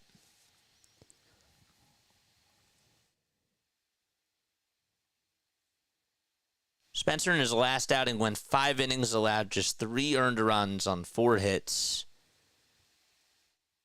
And the outing before that, he had 6 hits and he allowed 2 earned runs. 1-2 on the way, swing and a miss. Once again, another slider thrown in the dirt, and there's now 9 strikeouts. And 19 batters retired in a row by Spencer Schwellenbach.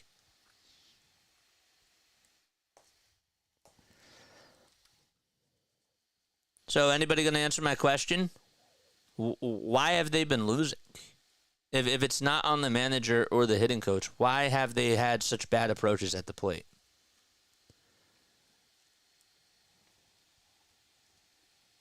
The pitch, and that's fouled away. Since the A series, we've been trash, coasting on early season success. Astros had a terrible first half. I'm talking to you about the Phillies. Yeah. But now they're playing well. It's baseball, man. It's 162 games. It's a long season. Phillies peaked early, and now they kind of stink. Okay, so you still think that, you still believe that Rob and Kevin Long should still be here, even though they're doing really bad right now. And it's been for 8 weeks. The pitch, and that swung on and missed. No balls, 2 strikes to Bryson Stott.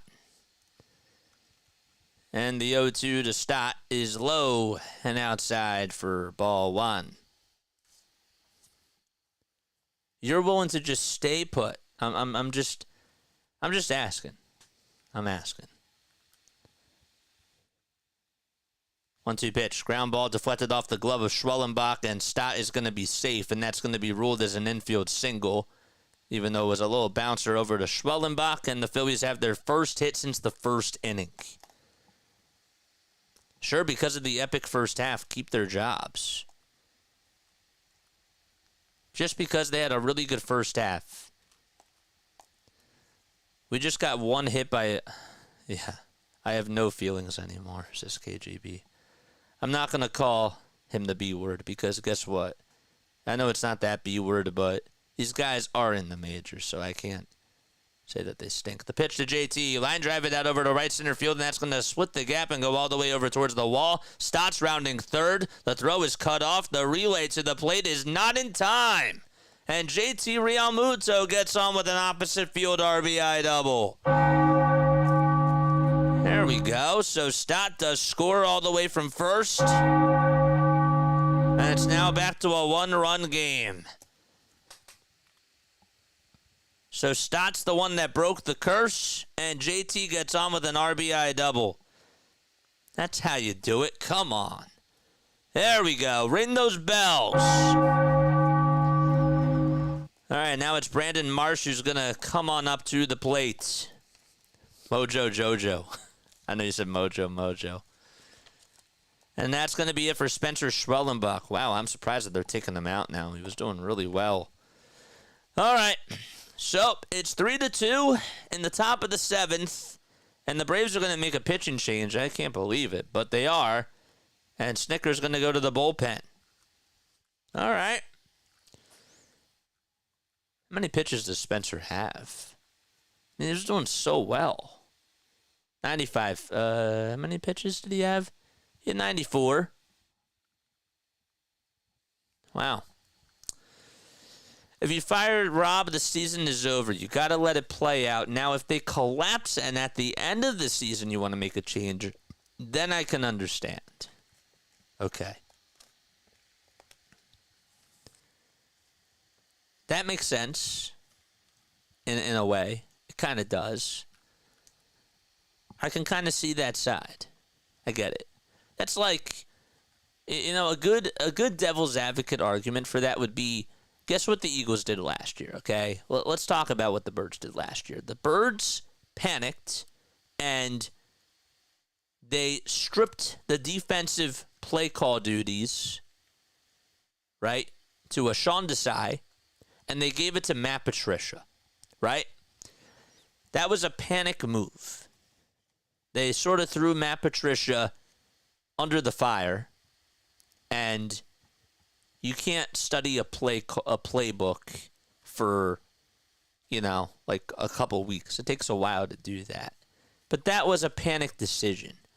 I guess that what you're saying is if the Phillies did that now, let's just say Rob's gone. Let's just say Kevin Long is gone. That's looked upon as a panic move, and you're throwing whoever's going to come in as the new manager, which is another thing to deal with as well. It's like, all right, Rob's gone. Kevin Long is gone, but who's going to take over is another question. You're sort of throwing them under the bus as well. I can understand that point. That makes sense. It does. The pitch on the way. And that is a curveball that's taken on the outside edge for strike 1. I think Sirianni was an incompetent puppet at the beginning. How he made the coordinator change. See, there we go. Similar minds think alike.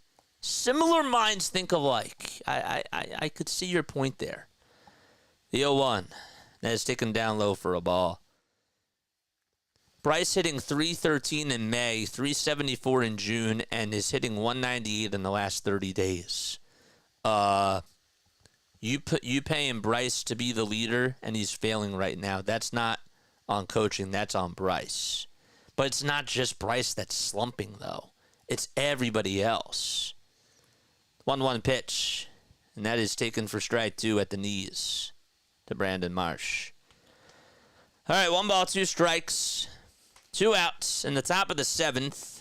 Marsh is facing Pierce Johnson. Got the tying run over at second. Go ahead run up at the plate. And the 1-2 pitch to Marsh, swing and a miss. Got a curveball that was heading towards the dirt.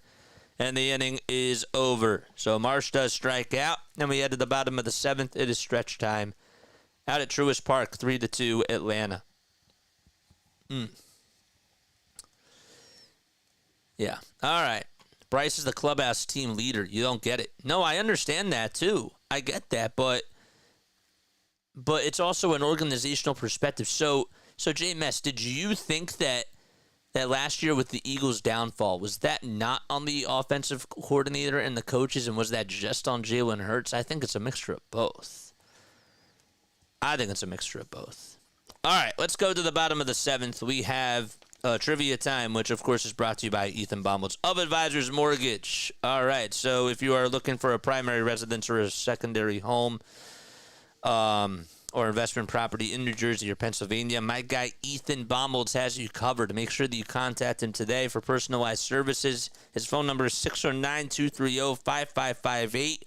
He was one of my basketball coaches, and he's really been an incredible person. He really is. He is such a fantastic guy. He will do anything for you. He absolutely will. He has over 20 years of experience. So for personalized services, call him today at 609-230-5558. His email and phone number are in the description down below. Tell him Play-by-Play with JJ sent you, and make sure that you tell him that I said hi. All right. So I'm going to ask you a Phillies trivia question. If you know the answer, or if you get it right, you'll hear this. If you get it wrong, you'll hear this. Yes. As a Philadelphia sports fan, we ride or die with our teams. I agree. I definitely agree with that, for sure. All right, let's do this one. What was the nickname of former Phillies outfielder Bake McBride? Bake McBride, what was his nickname? We're doing nicknames today. Tell me what Bake McBride's nickname was. Anybody? Comment down below.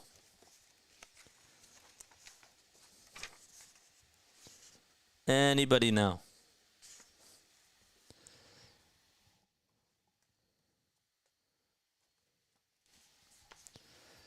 We're in the bottom of the 7th. It is 3-2 Atlanta.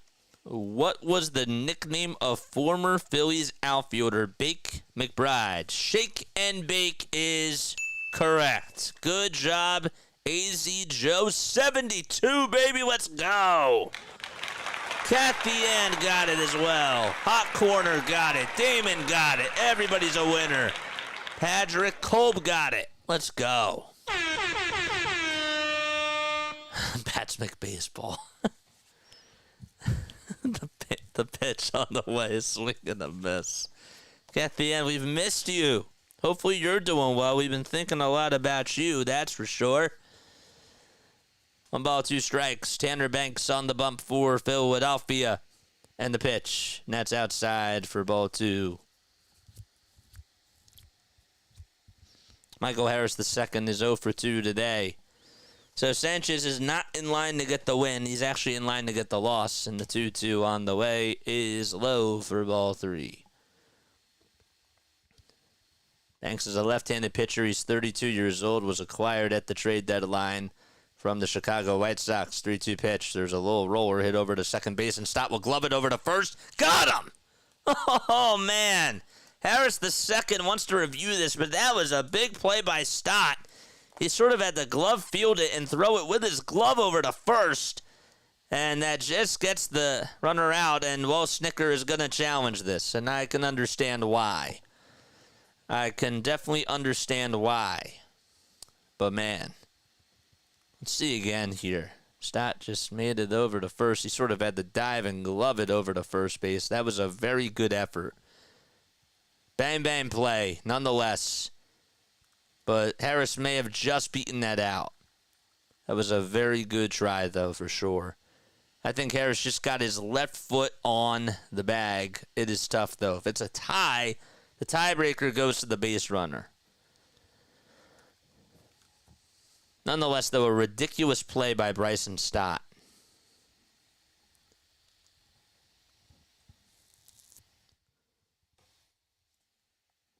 It's close, man. It's close. This is such a close play.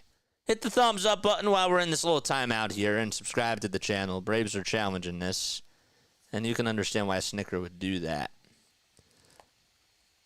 It is a game of inches. That's for sure. So let's see what Manny Gonzalez says. So he's safe. All right, so an infield single is what gets Michael Harris the second on base. Call is overturned. And Whit Merrifield is coming up. Good try, though. And a very good effort as well. Schwellenbach went 6 2/3, allowed just 3 hits, 2 runs, 1 walk, and then 9 strikeouts. I think he did beat it out, just barely. The pitch on the way, and that is fouled off. He was well safe. Not well safe, but still was a really good play. He was well safe according to the replay, but that's tough. That's not easy. In real time, that's hard to call. But Merrifield's up to bat. Bottom of the 7th, nobody out. Runner on over at first, and the pitch is outside to make it a 1-1 count. So Tanner Banks with a 4.06 ERA. Caleb Cotham is making the call to the bullpen, and somebody will be getting warmed up. And the next pitch is low for ball 2. Still a heck of an attempt by Stott. It was. Absolutely. 2 balls, 1 strike. Bottom of the 7th. Nobody out. And a runner on over at first. It's Harris the second who got on with an infield single. 2-1 pitch. Swung on and missed. On a pitch right down the pipe. That's going to make the count now 2-2.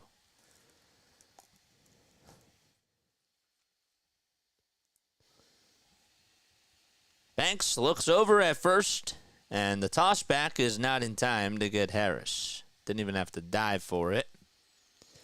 14 more subscribers until we get 3,950.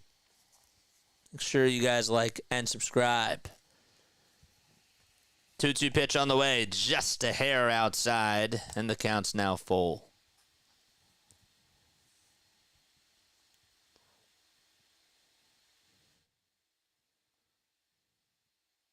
Paul Skeens went 6 innings today, allowed 2 hits and 9 strikeouts.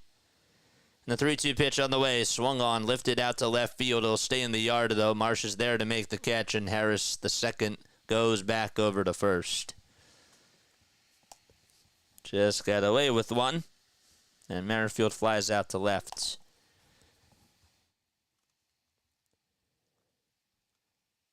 Ozuna. Last Triple Crown winner was Miguel Cabrera. He's first in batting average, first in RBI, and second in home runs. I'll tell you this, if he wins the Triple Crown, then maybe he should win it over Shohei Ohtani. I don't know, it's a tough race, though. The pitch to Ozuna, ball 1. So it's high.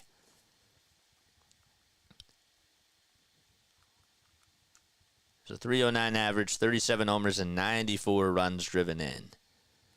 Pitch, swing and a miss.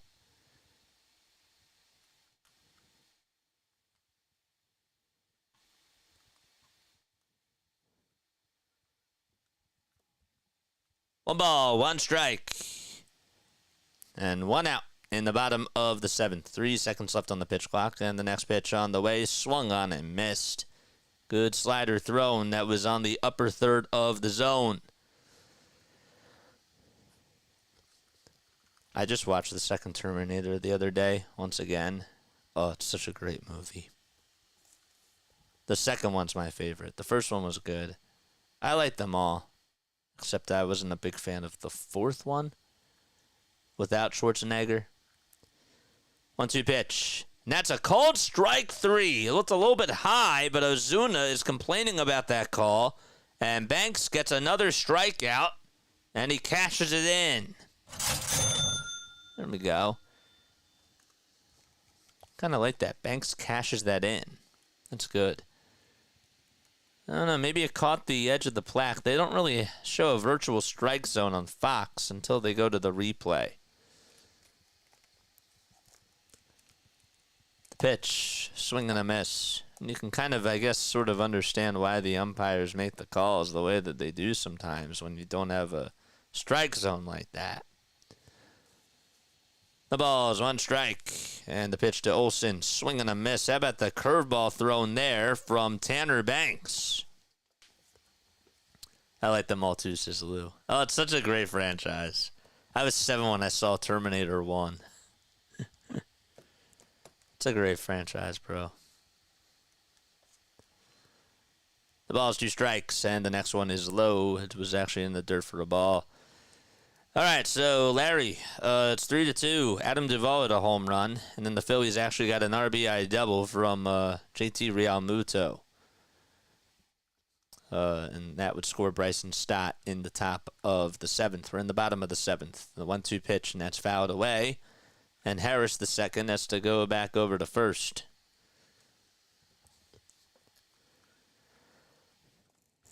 Terminator 3, was that with Uma Thurman as the Terminator? I think that was with Uma, right? Right?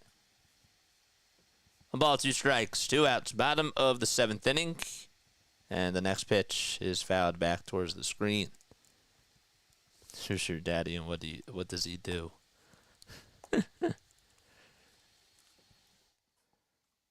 277 people on here watching. Tell your friends, tell your family members, and have them become Philly freaks today with a capital P and a capital H. Let's go. 1-2 pitch, and Olson stays alive as he fouls off another pitch. It wasn't Uma. I think it was Uma, wasn't it? Wasn't it Uma Thurman?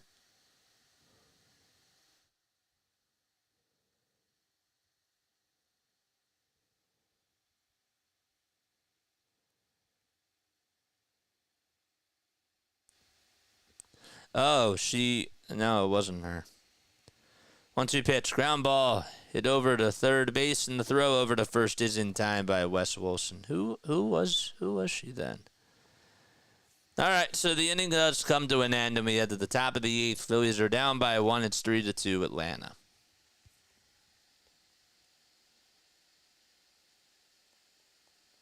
Strikeout and a ground out to third.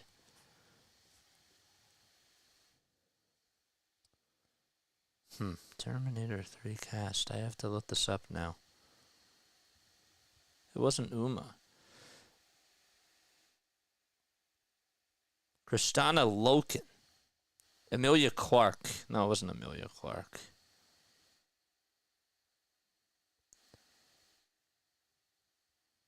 Kristana Loken.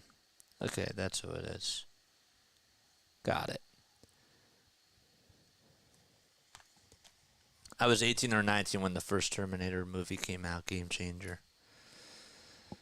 Yeah, it's a great franchise.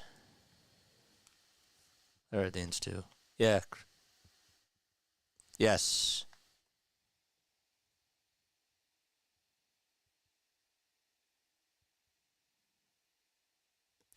Kristana Loken.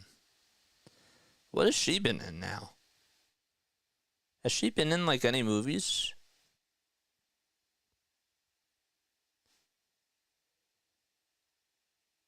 Not really. She hasn't really done a lot of films.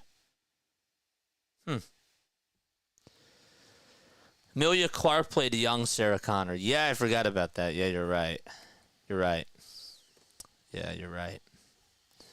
All right, top of the 8th. Hi, everybody. Hopefully you're all doing well. And again, in case you are just tuning in, I did say that that I will not be on for the next 5 days. I'm going to Nashville with the family. This is the last time that we're taking time off before the big stretch comes up in September. Okay? So, Larry's sister's been in my dreams. That's really funny. Don't tell Jen that. But anyhow, make sure you guys like and subscribe. Hit the bell icon. I posted it on my community tab. Please make sure that you have your notification bell icons turned on and make sure that they're on for personalized notifications. Okay, you got to change that by hitting the pull down arrow when you hit the bell icon. And don't do it for all notifications. It's for personalized notifications. And that's how you get all of my notifications. The pitch, and that's taken for a strike. And the pitch on the way, and there's a strike 2 called. It was on a curveball at the kneecaps. Pierce Johnson pitching against Wes Wilson. Which son will get on?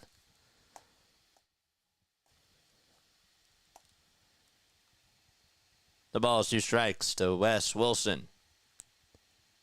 And the 0-2 pitch. Good take by Wes as he lays that one off. All right, let's go.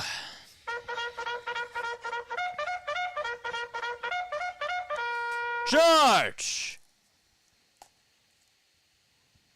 1 ball, 2 strikes. Top of the 8th inning. Nobody out and nobody on. And the pitch. Swing and a miss. And Wes Wilson strikes out. There's back-to-back Ks for Pierce Johnson.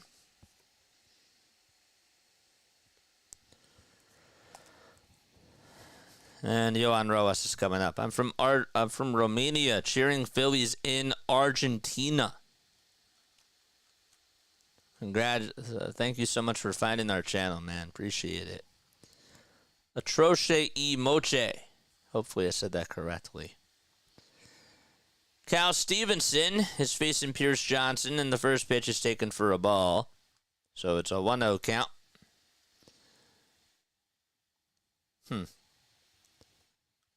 So no bohm. And the pitch on the way, and that is outside for ball 2. I know that you want to go with a lefty here, but no bohm? Really? 2 balls, no strikes. Top of the 8th inning. See if Cal can get on. 2-0 pitch, and that is called a ball. There was a gift there delivered from Nestor Seja behind the plate. Red lights all the way. Red lights in the chat. We got to get on with a walk here. Or take a pitch. 3 balls, no strikes. And the next pitch. And that is at the kneecaps for strike 1. I'm still saying red light again. Red lights, baby. Come on. Let's see reds. Or stop signs. 3 balls, 1 strike. And the next pitch, that's low for ball 4, and Cal Stevenson gets on with a walk. So Stevenson comes on in for Rojas. Now it's Derek Lee who's getting warmed up in the Braves bullpen. And Kyle Schwarber is coming up to face Pierce Johnson. All right. There we go, David. There we go. All right, first pitch on the way to Kyle Schwarber, and that is taken for a strike. A heart. A heart works too. Y'all are so creative.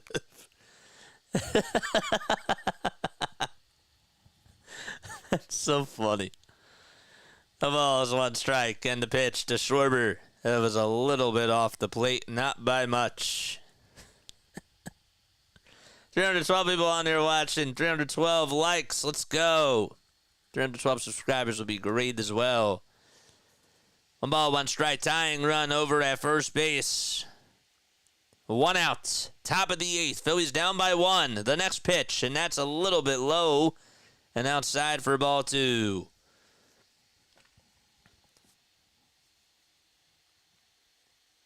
So that makes the count now 2-1. 14 more subs so we get to 39.50.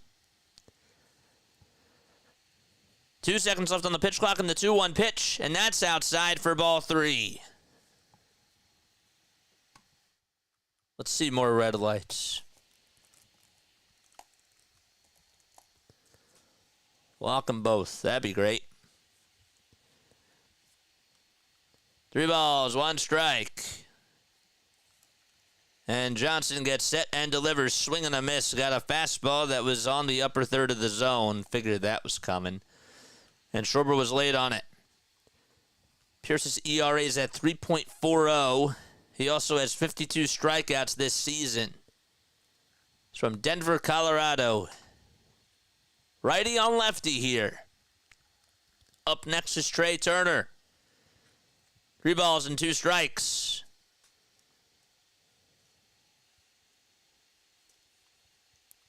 Johnson gets set the letters. And the payoff pitch to Schwarber. Inside and low for ball 4. And Schwarber gets on with the second walk today. And the Phillies have something cooking. It's time for some rally time music. Let's go.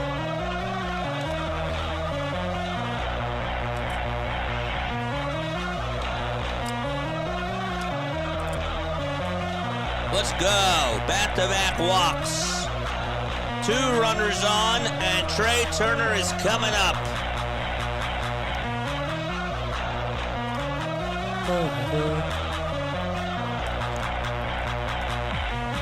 Rick Kranitz just went out there to talk things over with his pitcher.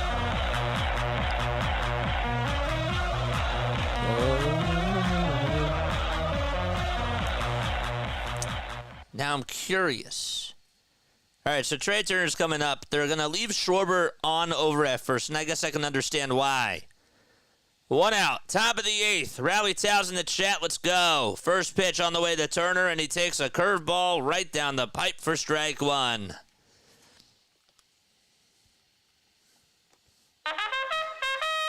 Charge! 0-1 is the count. And the pitch to Trey. Off the plate for a ball.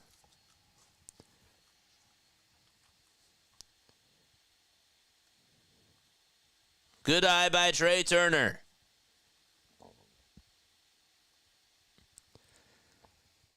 One ball, 1 strike. 1 out, and the pitch to Trey is up high for ball 2. Well, the plate discipline has certainly been a lot better in this inning so far. Be nice to see if Trey can get one into the gap. He's 0 for 3 tonight. Top of the lineup is 1 for 8. 2 balls, 1 strike. And the next pitch to Trey Turner, and he fouls it back. It looked a little bit inside, but the count's now 2-2 to Trey Turner.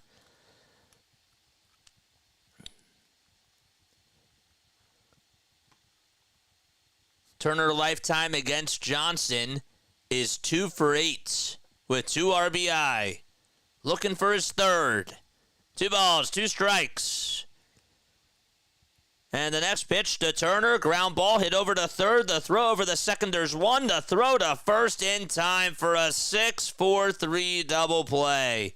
It was actually a 5-4-3 double play, but regardless, the inning is over.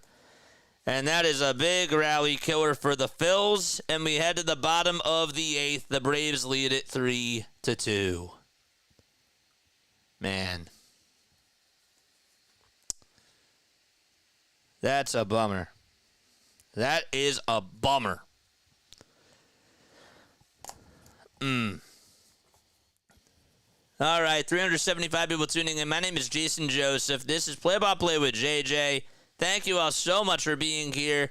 Remember to hit the thumbs up button. Remember to subscribe to the channel. We go on for every single Phillies, Sixers, and Eagles game. I love each and every one of you, and I cannot thank you all enough for being here. Really. Stay on for the rest of the game. We got you covered. We try to give you the best type of play-by-play. I'm actually a broadcaster from South Jersey. I've been coming on here for a very long time. It's been almost 2 years. It's really been 20 months. So, really, really good stuff. And I'm really happy to be here with y'all. All right.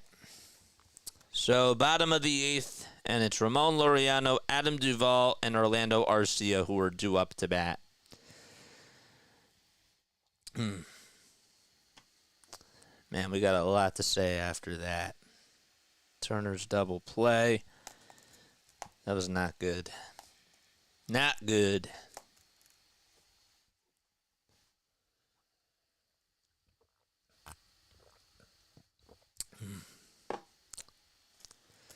Good night, guys. All right. Good night, man. Good night, Phil. Good night, Philly Sports Edits. Thanks so much for coming on here.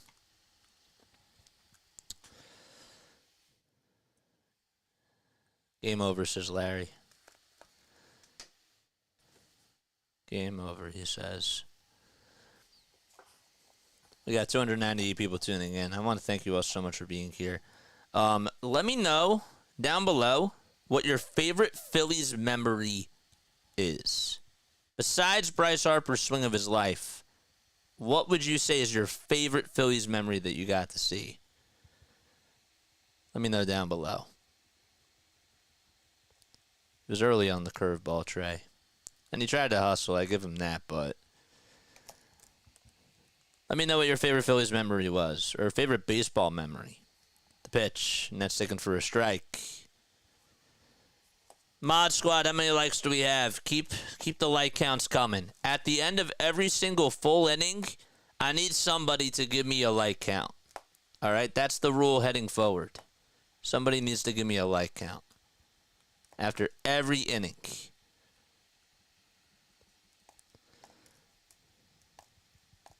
Turner hit a pop out. He grounded into a double play. The 0-2 pitch, and that's fouled away. So Ruiz is on the mound. Jose Ruiz pitching in this 30th game of the season. Has a 3.89 ERA, 10 walks and 38 strikeouts. He's done a lot better recently. He has. I'm okay with him in this spot here. There's Cal Stevenson playing in the outfield now. No balls, 2 strikes. And the pitch on the way, swing and a miss. 97 miles per hour. Man. That was nice. And there is one out in the bottom of the 8th inning. 1980 Manny Trio relay to home plate in the 1980 NLCS Game 5. That was a good one.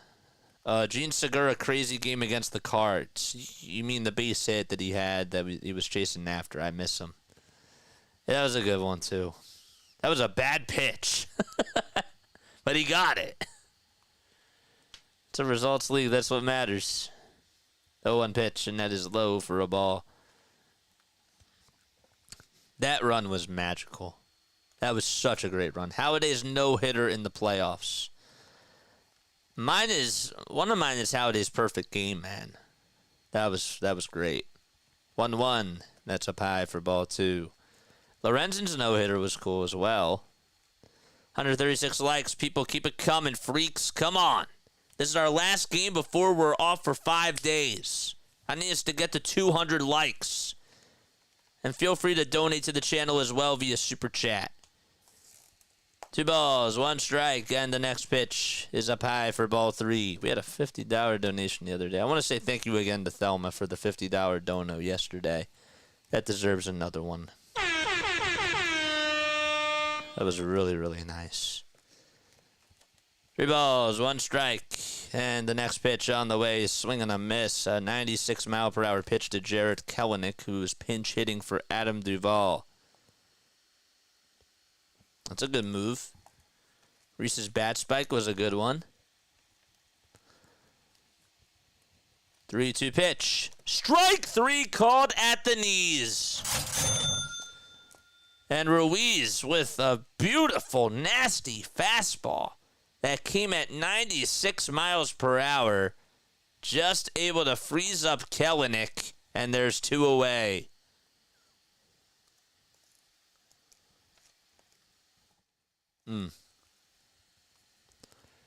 Now it's Arcia who tries to take a hack at a 97-mile-per-hour heater, and that swung on him fouled.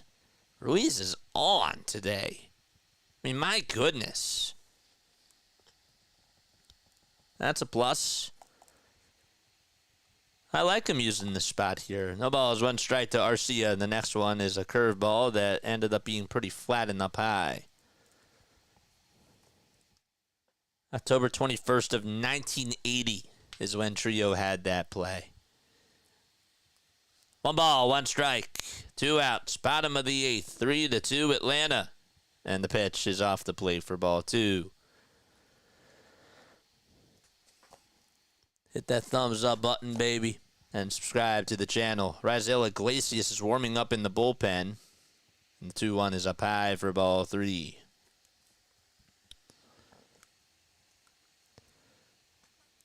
I think you got to go with Bohm when Stock comes up. What do you think about that? 3 balls, 1 strike, and the pitch. And there's a bouncing ball hit over to shortstop, barehanded by Turner. Throw over to first. Nice play by Trey, and the inning is over. A 1-2-3 inning by Jose Ruiz. And we head to the top of the 9th. Last chance for Philadelphia. It's 3-2 Atlanta. Okay. All right. What do you guys think? Does Bohm deserve to come up in the spot of Bryson Stott? I do. I do. Raise your hands in the chat. I already told you mine. 7-3 comeback in the 8th. That was a good one. Miami 7-3 comeback in the 8th. Came back on my way home. 2016 Cole Hamels. 2015 Cole Hamels. Yeah, what's going on, Daver? Now, Rob will do nothing. I'm asking you for your opinion, though. Raise your hands in the chat if you think that that Alec Bohm should pinch hit for Bryson Stott. Say aye. Yes. Okay. I think Bohm should come in, too. Say aye in the chat.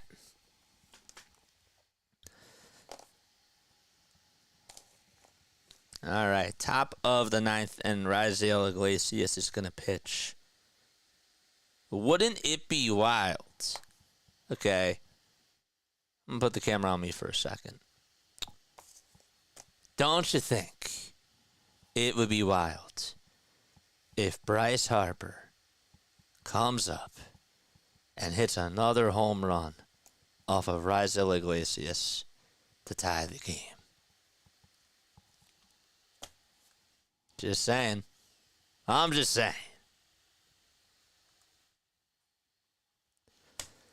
I cut that. Let's see if this happens now. I would say aye, but it's Stott versus Iglesias. I get it.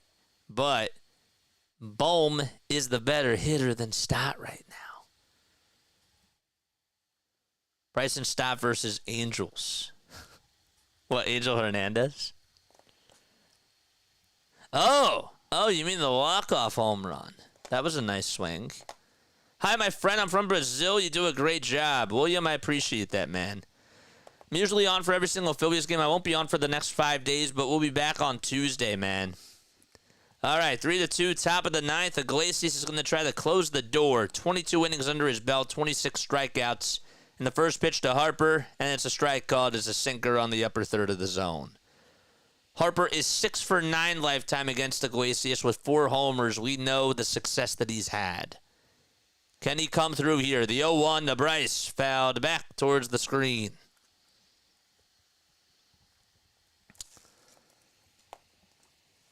Loves to hit off of Iglesias, but he's behind in the count 0-2 here.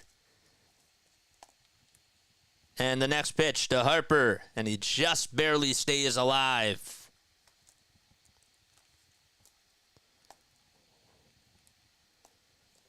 No balls, 2 strikes. Kelenic is playing out in left field, and the 0-2 to Harper. Check swing, did he go? Was inside and low, and they say no. JJ, I'm a Yankees fan. Don't hold it against me, but I love baseball. Good luck to your Phils. Thank you, man. You're still more than welcome to subscribe to the channel. 1-2 pitch on the way to Harper. Swing and a miss. Got a sinker that was in the dirt. and there's one gone. Now it's Castellanos who comes up to bat. Don't forget we are going to be going live after the game for we're going to stay on here for a little post-game reaction. Mod Squad, how many likes do we have? Comment down below. It's the bottom of the 9th. Hit that thumbs up button, man. And now it's up to Nick Castellanos' first pitch, and he fouls it back. Actually, he swung on and missed at it. They just show the replay, and then I guess he swung on and missed at it. The ball is one strike. And the pitch to Castellanos is a nice slider that lands up being at the kneecaps for strike 2.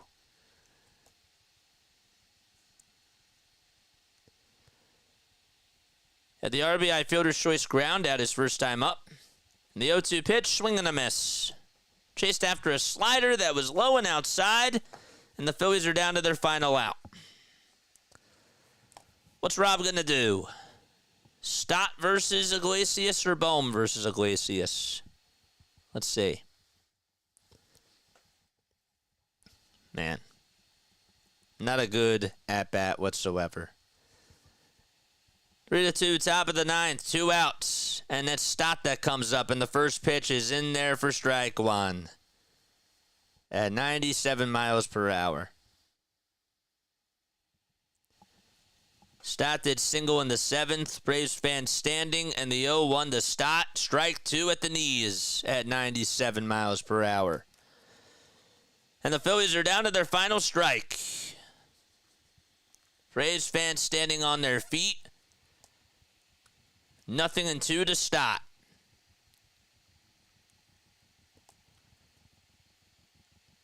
Here's the 0-2 pitch to Bryson. Wide and off the plate for a ball.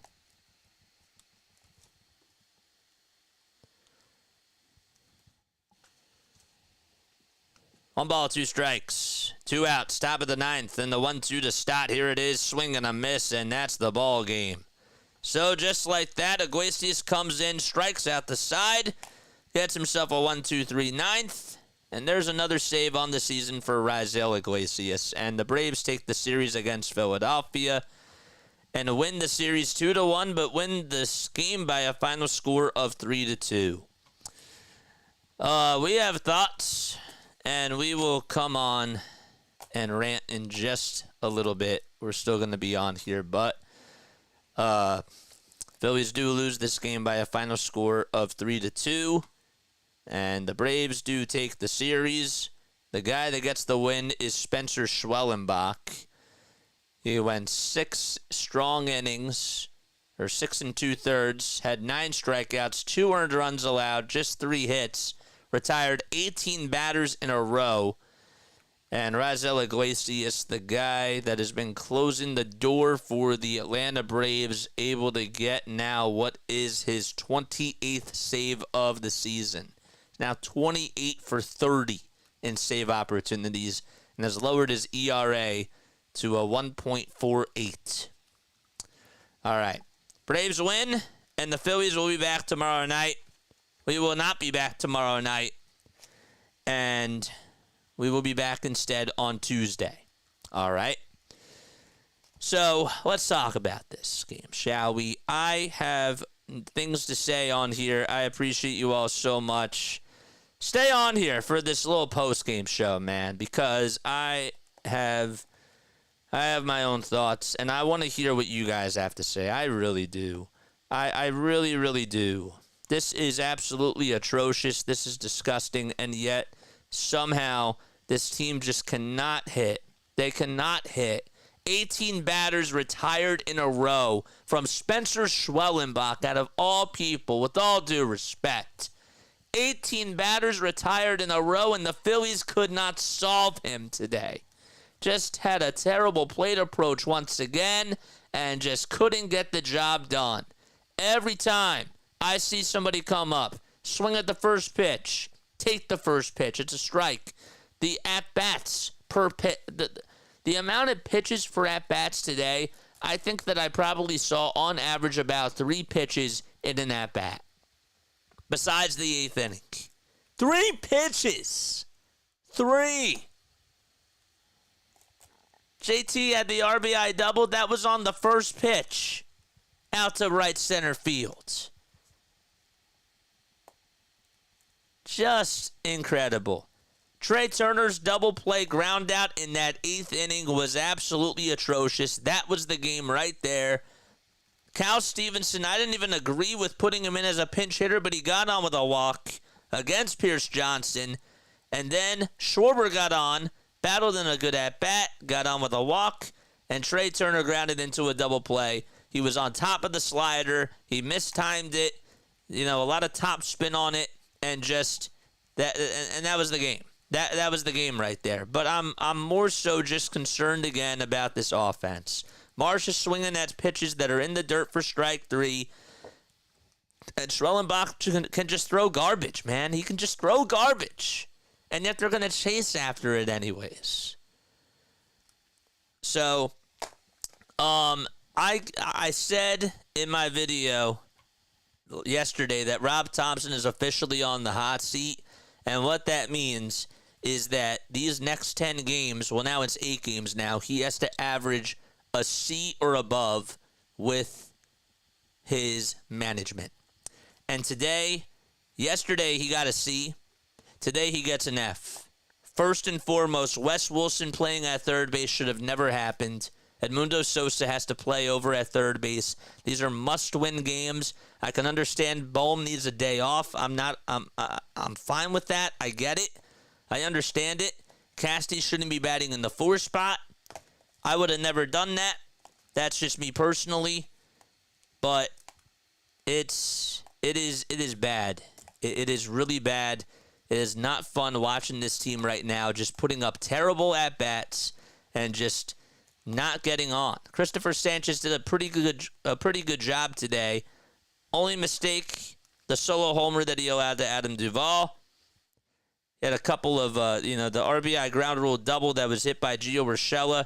He was okay today. He was all right. He wasn't terrible, but the Phillies just could not help him defensively and offensively. Now, Bryson Stott did have a nice play to take away an RBI base hit from Matt Olson. Thought that was nice. He also had a nice play defensively where he gloved it over at second base and just threw it with his glove over to first, and Harris just beat him out. But I'm not going to remember that about this game. My biggest takeaways are that this team just cannot hit. They cannot hit. They cannot take pitches, and they cannot work up counts. Agree or disagree? Let me know down below. I want to hear your thoughts. All right. What else? Hey, the bullpen did good today. The bullpen did good. Jose Ruiz did really well tonight. But these are just sort of moral victories, and you can't have a moral victory when you're playing against the Atlanta Braves. A flat-out F again tonight from Rob Thompson. Really. A shame. Should have pinched it, Alec Bohm, in the top of the 9th. I'm not saying that would have won you the game, but that is another thing that I take away from the manager just not making winning plays. Once again, putting Wes Wilson over at third base. Sosa has to play third. Wilson is not a third baseman. We can't be trying this stuff out right now because we got to win these games, guys. We have to win. Where's the fight? Where's the passion? Where is everything, man? Where's the love? Where's the feel for the game? They're so in their heads now. That was the 3rd career game for Schwellenbach with 9 strikeouts. Oh, my gosh. Jeez Louise. Just crazy, man. Crazy. More sad by the minute. I agree. They miss the ones right down the middle and swing at the crazy ones. Yep. We were on Harper Bobble. We were one Harper Bobble from a sweep. Well, it is what it is. RB Kutz says Philly take with RB. I'm telling you right now, I'm not happy with the way that they're playing. I am so... I'm going to put the camera on me. I'm disgusted. I'm absolutely disgusted. Another vomit-worthy performance by my bats. Come on.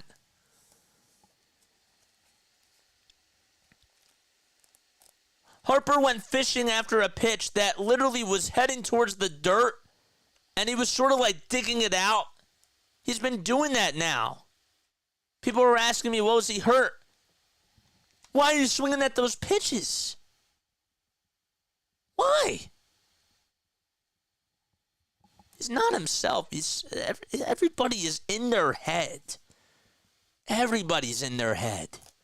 That's not just one person. It is multiple people. Kevin Long, y'all know how I feel about it. It's been more than just a funk.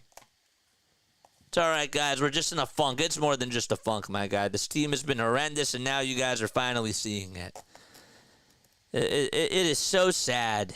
It is sad. It is confusing, and it is just every game going by, I just question more and more as to what is going on in the batting cage. What's going on in the clubhouse? What's going on in the dugout? Where's the sense of urgency? Where's the manager? Where's the guy that's trying to rally these troops? Even the player's manager has to be on these guys, and there's no accountability. I thought that we were over that with the Sixers and everything. There was a lot of lack of accountability with the Eagles last year. I hate that word. It is such a rhetorical thing, but that's the only word that I can think of right here because it's true. There is no accountability. There is no fire. There is no emotion in this dugout. And even after the games, I'm watching my manager speak, and it's like he's a robot, and he's saying the same things over and over again, where I feel like I just wake up and I'm in a dream, and I can't get out of it.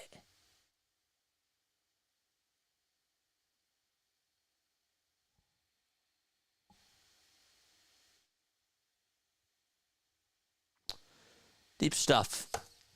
Deep stuff.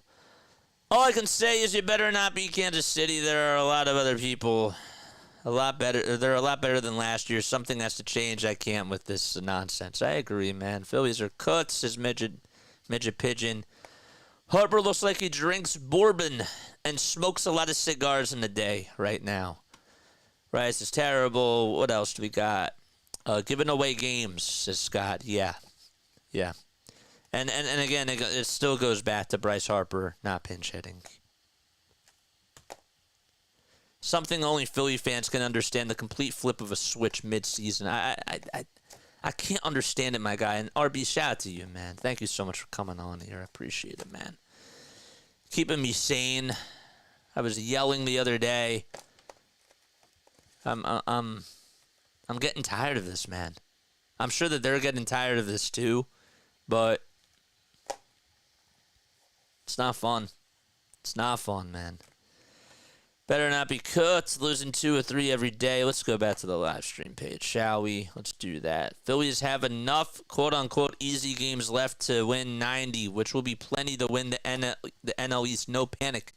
You're not understanding the point, my guy. It's not just about winning the NL East.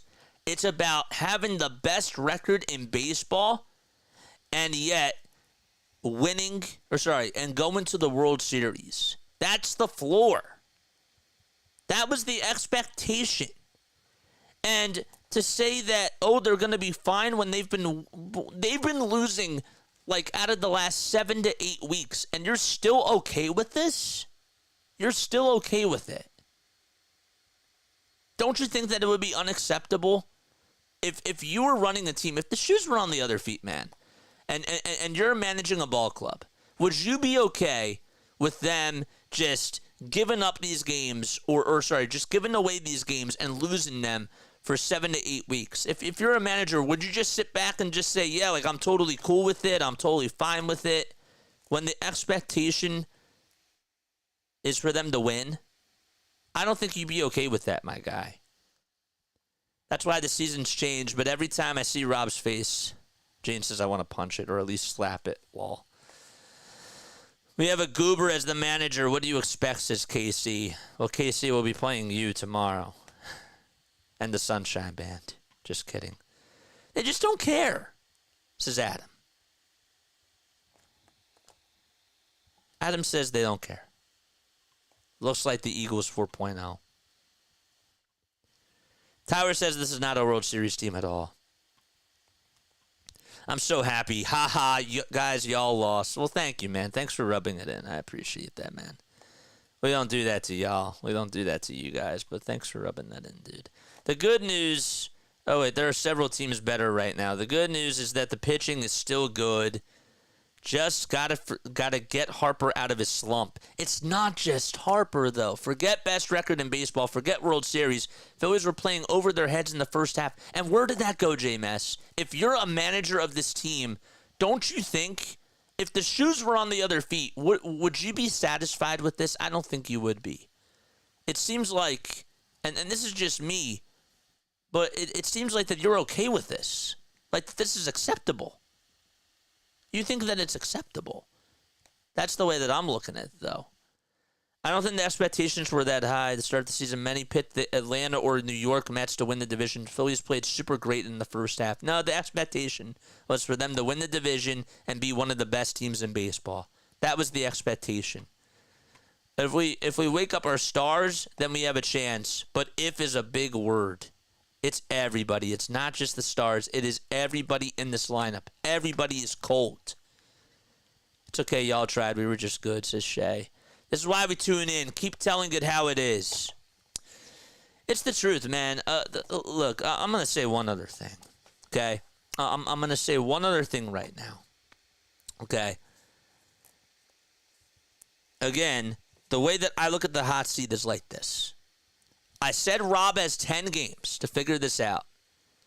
He needs to average at least a C from his perspective, okay? If the team wins 13-2, that's not necessarily a Rob Thompson A+ type of a game, right? Like, you can't say that Rob managed a good game because the players bailed out. Like, the players did really well. So, Rob had a C yesterday. Today he had an F. If he averages under a C the rest of the way throughout these next 10 games, he's gone on my list. He's gone. He's gone on my list. I'm so tired of everybody coming up to the plate, just swinging and hacking at the first pitch. Do good teams do that? Do good teams do that?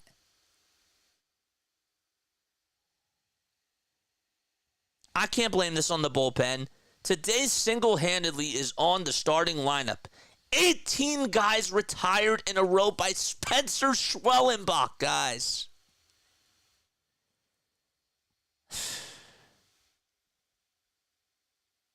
And some of y'all are okay with that.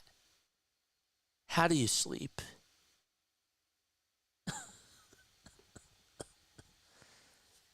Tony says they look disinterested and they look tired. Tony, you've been saying that for a little bit, and I have to agree. I have to agree. I can't yell because I have people that are here. I'm trying to be nice. It's pathetic. Am I going too deep, guys?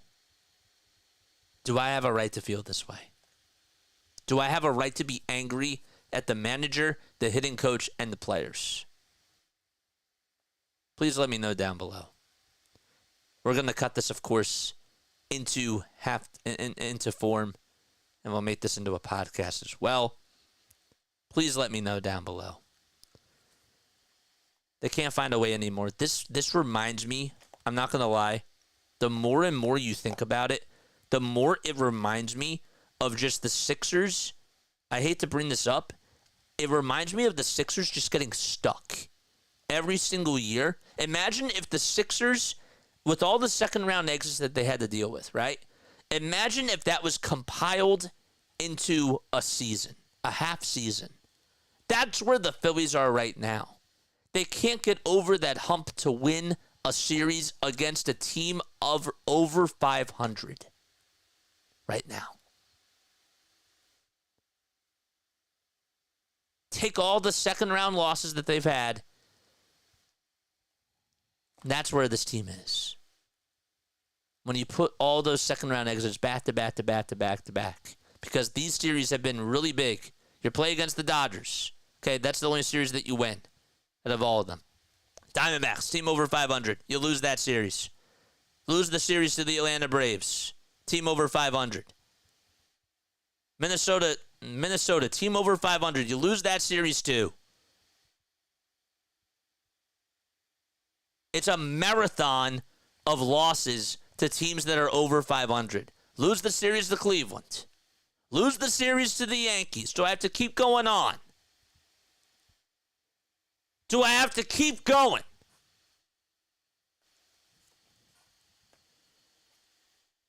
Halftime's here. I'm sure Halftime was yelling. I'm sure that he was upset in his chat. I can't imagine. If I'm going off right now, the way that I'm going off, I can't imagine how he went off in his chat.